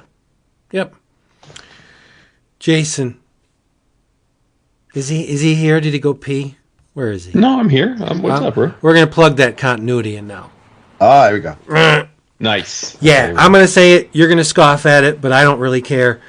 If you're not Dynamite, stop publishing issues for this month, because nobody is going to come close to this issue. Oh, wow. Just stop. I like the boldness. The boldness. Yep. Dynamite wins the crown. Best issue. I'm pretty sure that is the first and likely last time those words were ever strung together in a sentence. Don't care. The Dynamite wins the crown because Elvira in Monsterland #1 is the best thing that's going to come out this month. Probably, well, I don't want to overextend. We'll see where it goes. But, yeah, David Avallone wrote it. Kewber Baal illustrated it. The color is by Walter Pereyra, yes. So you have to know where this comes from. Elvira in Monsterland spins out of Elvira in Horrorland. And the whole conceit with that miniseries, long story short, movies create pocket dimensions.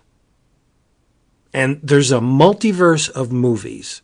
And Elvira can access this multiverse because she has the remote control of Federico Fellini. She's got a remote control. She can pop into, she pops into Hitchcock's Psycho. She goes into The Shining in 2001.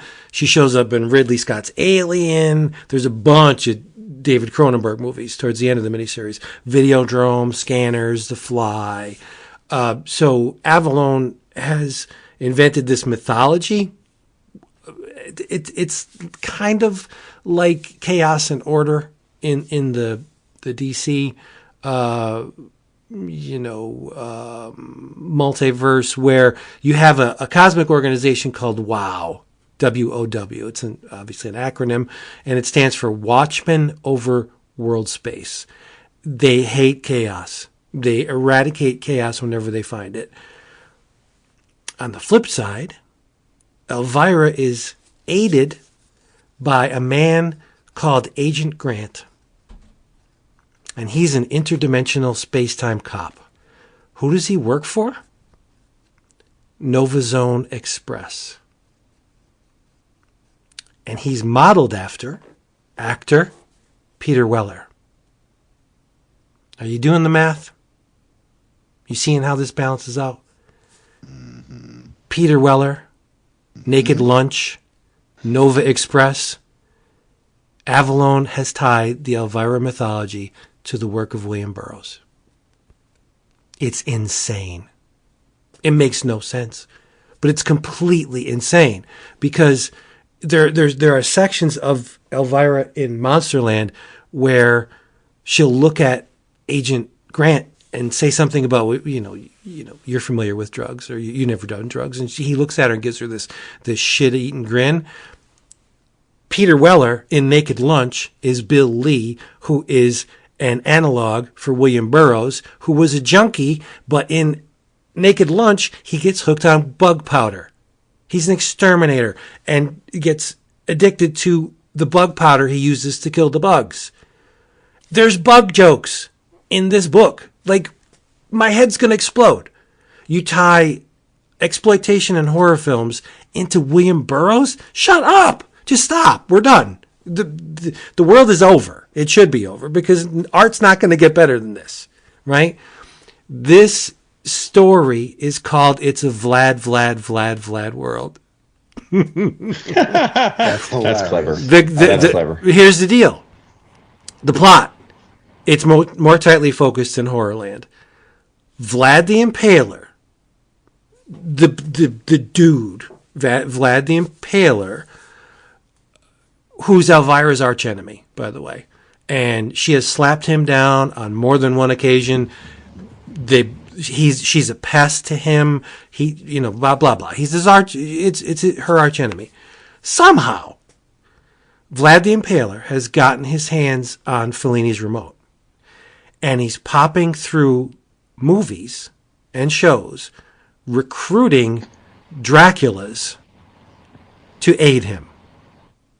So in the beginning, he pulls Bela Lugosi out of the 31 Dracula. He also gets Max Schreck and Klaus Kinski, both of whom played Nosferatu, pulls them out of their movies. He enters, oh my God, I don't even know how to say this. He enters Hammer's Horror of Dracula. Christopher Lee and Peter Cushing are going at it. They're fighting. It's that scene from Horror of Dracula. And Elvira enters the frame and says, "Stop. Hammer time." Oh, no. I want to die. I just want to die. This thing is amazing.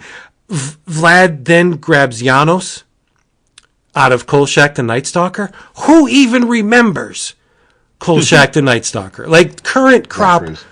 Well, I mean, me too. Yes. But like Barry Atwater played Janos. Dude, this writer's your boo. You need to get him. I know. It's your dog. So, and then there's a part where Elvira and Darren McGavin are having a conversation. Shut up. She traipses into Coppola's Dracula, Bram Stoker's Dracula, and there's Gary Oldman, and Keanu keeps going, whoa.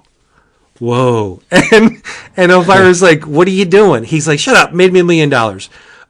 But the absolute best segment. I didn't see it coming. I don't see how anybody could see it coming. I'm going to spoil it because I want people to buy this book. I was filled with the white light of pure joy. Elvira jumps into Sesame Street. She becomes a Muppet. She becomes a Muppet. And she's talking to the Count. And Vlad the Impaler is there as a Muppet. And he tries to recruit the Count and doesn't succeed because something happens. And I won't say what. But all other comics this month go home. You know what? You're no longer needed. This is it. Avallone absolutely nails all of the characters. There's a sequence where Elvira jumps into Blackula. Okay? Have you ever seen Blackula? Anything, yeah. Blackula's not a fan of the white man. Justly so, because he was turned. And going in, I thought, well, this is not going to go over because Blackula would never, ever willingly kowtow to a number one, a white man, but Vlad the Impaler. And to Avallone's credit, Blackula rejects Vlad's offer. And then I completely lost it because Elvira turns to William Marshall and calls him King of Cartoons. She calls Blackula King of Cartoons. You know that William Marshall played King of Cartoons on Pee-wee, right? Like, yeah. This is nuts. It's just, my head is about to explode. You got to see the cover, at least the cover that I got. Dave Acosta drew it. It's Elvira and a pack of Draculas. You got Dracula from Mad Monster Party. Grandpa Munster, Al Lewis is there. In the back, Counts Duckula and Chocula are in there. Jack Palance is in the image. The Groovy Ghoulies Dracula. George Hamilton. What? From Love at First Bite is in this stupid. Wow. And Frank Langella. Like, you blink. Frank Langella was like, it's okay as Dracula goes. But it's amazing. This issue is like I said, so tightly tuned to my sensibilities that it's just ridiculous. It was written for me. You're going to stick William Burroughs into an Elvira comic and tie it into the narrative? Like, I'm done. I'm just done. Elvira in Monsterland, number 1. If you have to mortgage your house to get it or sell a body part, just do it because this comic book can cure cancer. I want to do the 11 o'clock Oscars right now. I'm gonna say Elvira in Monsterland number 1 for every category. There you go. I'm not kidding. I'm just happy.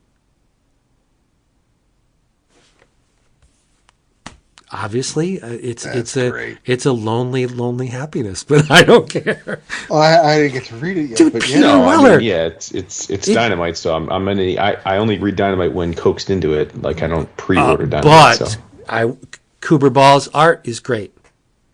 I'm looking at it now. I mean, it's definitely photo reference is hard, and you can definitely tell that's Peter Weller. You can definitely yeah. There's a lot of bits with Vlad that are really, really well rendered. Like he's just, there's this nasty, malicious stare that he does. That the one panel is just wonderful. Not just one panel, but like all of it's good. And there's a very fine line with Elvira. I'll be honest, you can draw her tits too big. You just can. And I don't think her breasts are oversized in this issue. Some guys do. They make Elvira's, protuberances way too big, and it's like that's not it.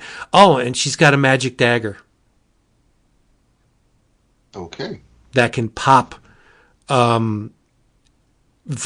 out of a movie, and he can't go back into it. If she sticks him with the dagger, he's done in that movie. He can never go back. It's cool. It's like high concept. It's great. Get it. Elvira and Monsterland. I'm just so happy.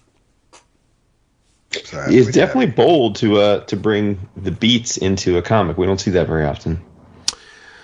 Not my man Bill. No. Nope.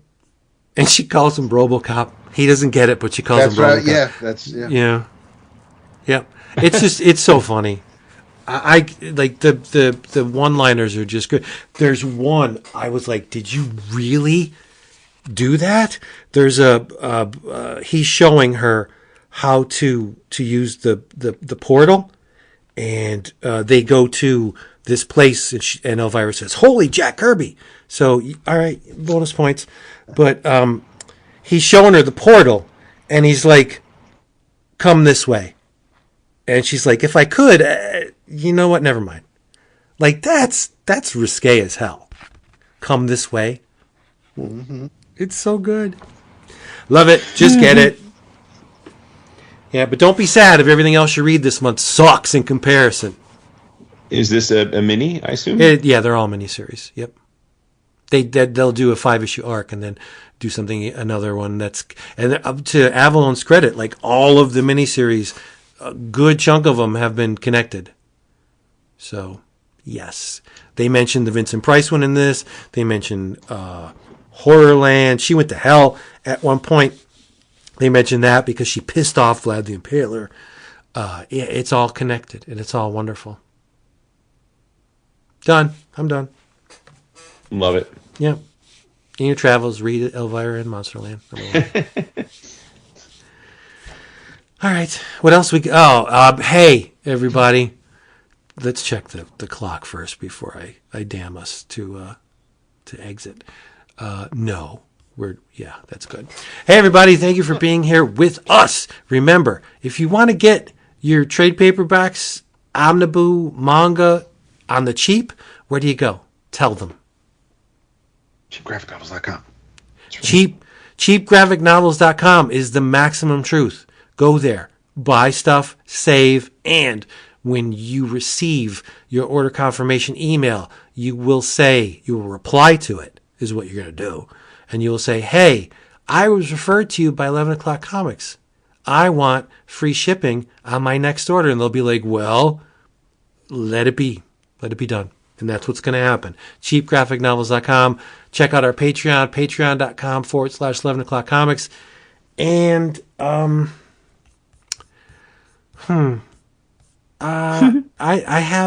I don't want to go. I don't want to do it in your travels because I want to go deep on the things that I have read. I will say though, okay, this is in your travels. Where Monsters Lie, number 4. I didn't get to talk about it because I wasn't here. Yep. So we were waiting. I thought it was a wonderfully strange ending. Same. I wasn't upset at all because it has left me with the notion that we're going to get more. And it's kind of typical of like most horror movies where it's not necessarily open-ended, but there are threads there that someone can pick up from. Right. Yeah. And it's true in this world that some guys just can't catch a break. Yeah. Right. And just like Laurie Strode, there are some characters in horror films that seem to be in the thick of it always. So I thought it was wonderful. It was too good for the likes of us. But the hope that we're going to get more is even better. So I loved it a lot. And I was very respectful of Kyle Starks before it. But now he's on the radar. It's like, okay, I'll give this Peacemaker book a shot, not only because he wrote it, but because Steve Pugh illustrated it. So yeah, he did. Yes, I'm gonna read that too. Beautifully illustrated. Yeah, well, really, that's really that's almost redundant. Steve. I mean, Pugh. Kyle Starks is on a heater. I will say. I think Kyle Starks of the books he's putting out right now. I mean, I loved everything about Where Monsters Lie, except for the fact that it ended 4 issues and it felt like it wasn't done. So, like, I don't know why he didn't do 5 or 6 issues, because the 4th issue just felt, you guys, like you said, it just felt weird. Like it just ended in a weird way, and I'm like, okay. I kind of like that about it. No, I mean, no, I mean, again, I love Kyle Stark, so like I was happy to have read it, but I was just like, oh, Like, because I think we commented after the first issue, like, wow, they're really like they got 4 issues. They got to really they got to get to it, right? And it kind of felt like no, they only had 4 issues and they didn't really get to it. So it's like, unless it was initially conceived as an ongoing, and for whatever reason they're breaking it up. I don't know. I'm happy with. I thought it was a cool, not atypical ending. It's like Jason coming out of the water, sure, at the boat, whatever. I liked it. I liked it a lot. It had a Mother's Day vibe. If it's a sickening, disturbing, very offensive film, but from Trauma, Lloyd Kaufman's brother made it, and it reminded me a lot of Where Monster. Each reminded me of the other, but yeah, I thought the series was great. Well, Where Monsters Dwell, number 4. Yes. Sorry, Marvel. Where Monsters Lie, number 4. We'll get more, and we'll love it. Peter Kowalski for the win. Go. In your travels, this will be available at the end of June 27th. But this is something that I was curious about, and I'm glad I got a chance to read an advance galley by Tatsuki Fujimoto, who you may know as the mad genius behind Chainsaw Man. And look back, there's a single issue or single volume manga called Goodbye Eri, and it's basically told from first person perspective, and Yuta is a young filmmaker, wannabe filmmaker, and he contemplates suicide after the death of his mother, but he meets Eri, and she kind of has him change his mind. Yuta's movie making career started with a request from his mother, because he's always had the little camera in his hands, and she was dying, so she wanted him to record her final moments, and that doesn't necessarily go the way anybody had planned. So Yuta films the days, the weeks leading up to Mom's death, including the hospital visits, and it's presented at the film festival to school. And he decided to go ahead and add like some special effects, like some explosions to the hospital afterwards. It was kind of done in poor taste, but everybody grieves in their own way. And the students in the school were definitely put off by it. Some were offended. What's weird about some of the panels is the way, and maybe this is just the digital version I have of the preview. But some of the panels look a little faded. But I like how the motion is shown, because it almost looks like some of the characters are almost like have the shakes, with a little bit of the way the line work is kind of blurry. It's not a happy tale. There's a lot of static panels, a lot of panels that are basically just the same thing, because Yuta and Eri are watching movies because she's trying to get him to make another movie, something that will please the students at the school. So they're kind of working on it together, and it's cathartic, at least for Yuta, and it's just And what's interesting is like there are a couple of pages where it's like some of the panels, and it's all basically widescreen. Every page pretty much has just 4 panels on a page. So it's kind of in that widescreen kind of mode.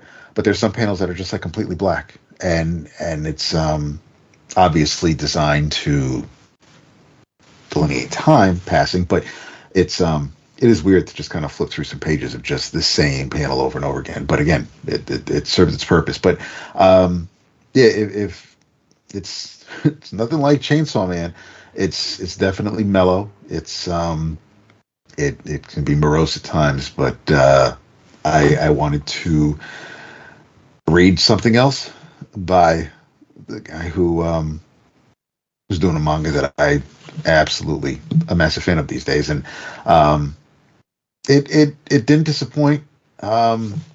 It was just weird. So it's depending on how you may face death or the death of loved ones, and how you cope or come to terms with it.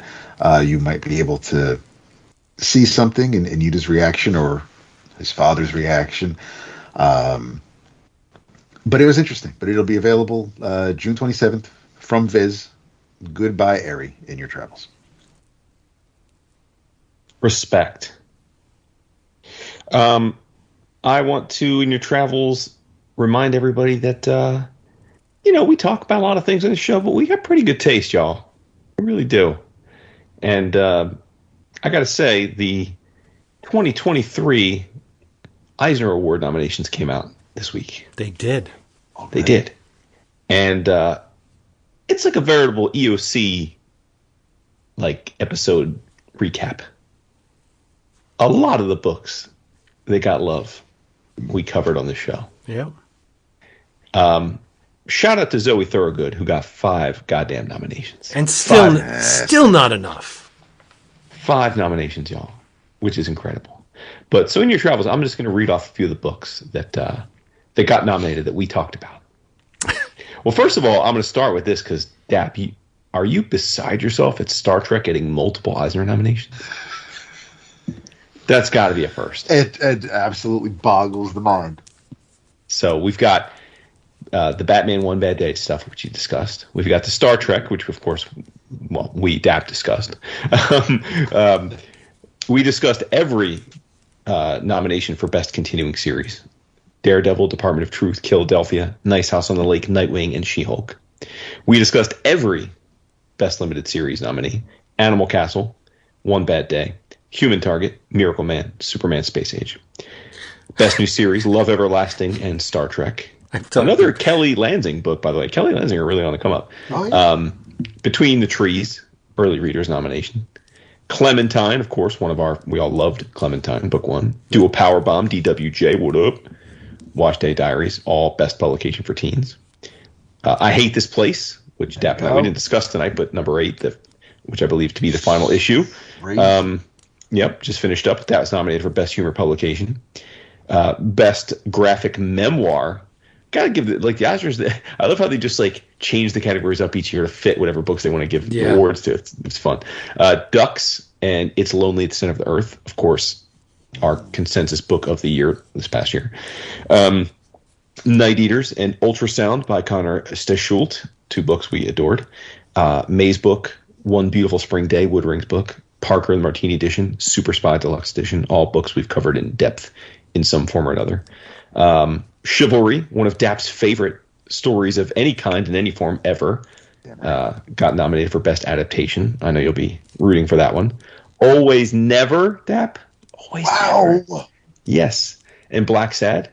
Black Paradox, Vince, Junji Ito. I know it. In fact, I got to say, for a guy who doesn't read a lot of manga, me, 3 of the 6 nominees for manga are books that I read last year. Black Paradox, Shuna's Journey, and Talk to My Back.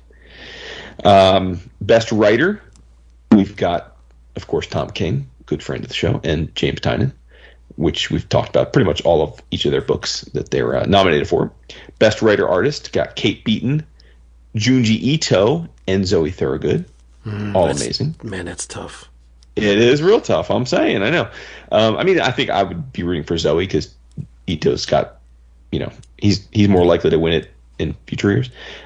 Best Penciler Inker which is like another best artist. All of the guys nominated are books, the people we've gushed over. Jason Sean Alexander, Alvaro Martinez Bueno, Sean Phillips, Bruno Redondo, and Greg Smallwood. Felix Delep and Sana Takeda for best painter. I think that's it. But I think that's a good chunk of the nominees, and we gave love to all those books or creators. So, yay us and yay comics. How about that? Mm-hmm. That's tough voting this year. It is. It's going to be hard next year. The Eisner's next. Yeah. No, the Eisner's next year is going to be Elvira and David Avallone, and it's like, come on, running away with it. Yep.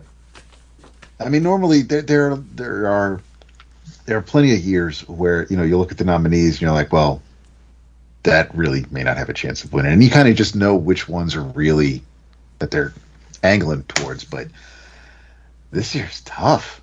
Yeah.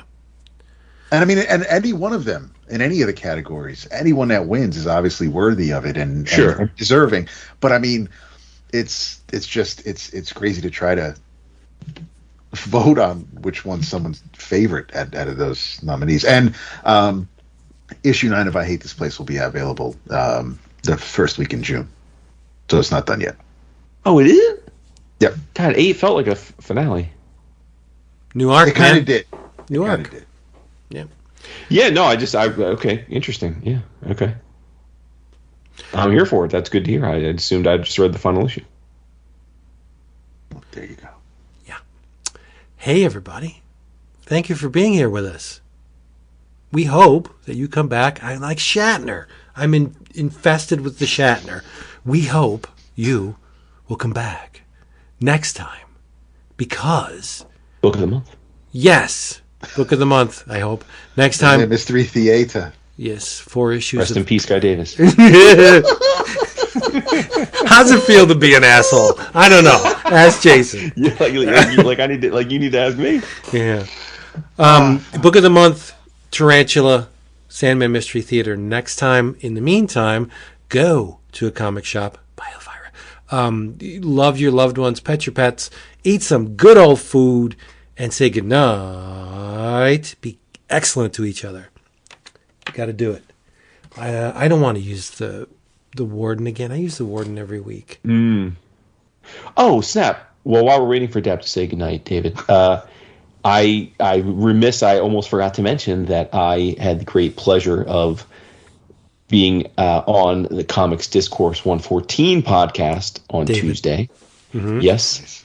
And, of course, hosted by 3 of our good friends and all people who have done our show before. You've got Mr. Brian Clark, Mr. Brian Newberry, and Mr. Hassan. And they had me on for what I believe will be out next week, episode 33. We dove deep into cross-gen. How long does it take them to edit it? David. You listen, we actually talked about this after in their bonus content, in as much as they have some, that you are a machine, that the average podcast takes days to put out. That's even if they're crazy talk. That's crazy talk. Yes. That's what kills. It's not so much like, I think, as I understand it, Hassan is the producer. Mm-hmm. And so they record normally on, and it was very sweet, actually. I was like, oh, you guys do Tuesday. And then they actually normally record on Thursday, but they were gracious enough to schedule Tuesday for me because they knew that we do this Thursday.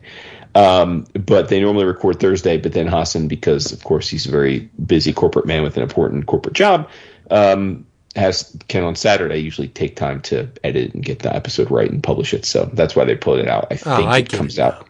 It's in my feed. Podcasts are like phone numbers these days. I don't know when they come out. They're just in my feed. Mm-hmm. But yeah, I think their episodes usually come out either on Monday or Tuesday. So nice. Well, thank them for babysitting Jason. They were very kind and on brand. They try and keep their episodes to 1 hour. We went for 2. We went for 2. Oh, maybe they'll break it up. Well, yeah, I said that's hard to have me on and go an hour. So This is true. It's all about me, and then bro, and then no, we were just chatting it up, man. Listen, we talked about 4 books and cross-gen broadly. Like, you can't do that in an hour. No, it's impossible. I hear you. Favorite cross-gen series? Pardon me? Do you have a favorite cross-gen series? Yes. Negation. That was the collective favorite of the 4 we discussed.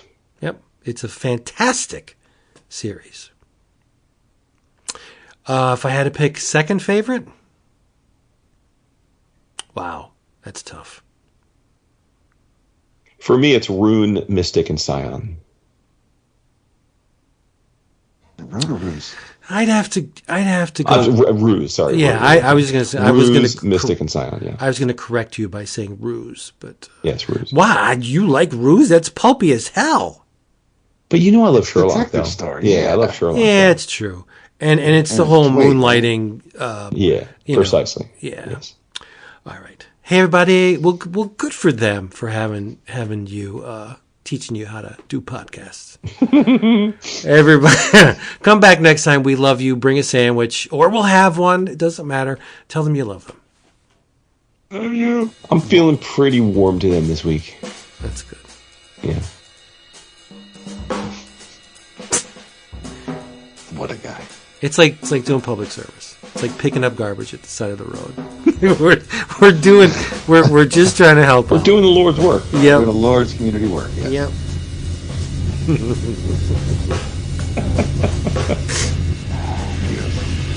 That's it for that one.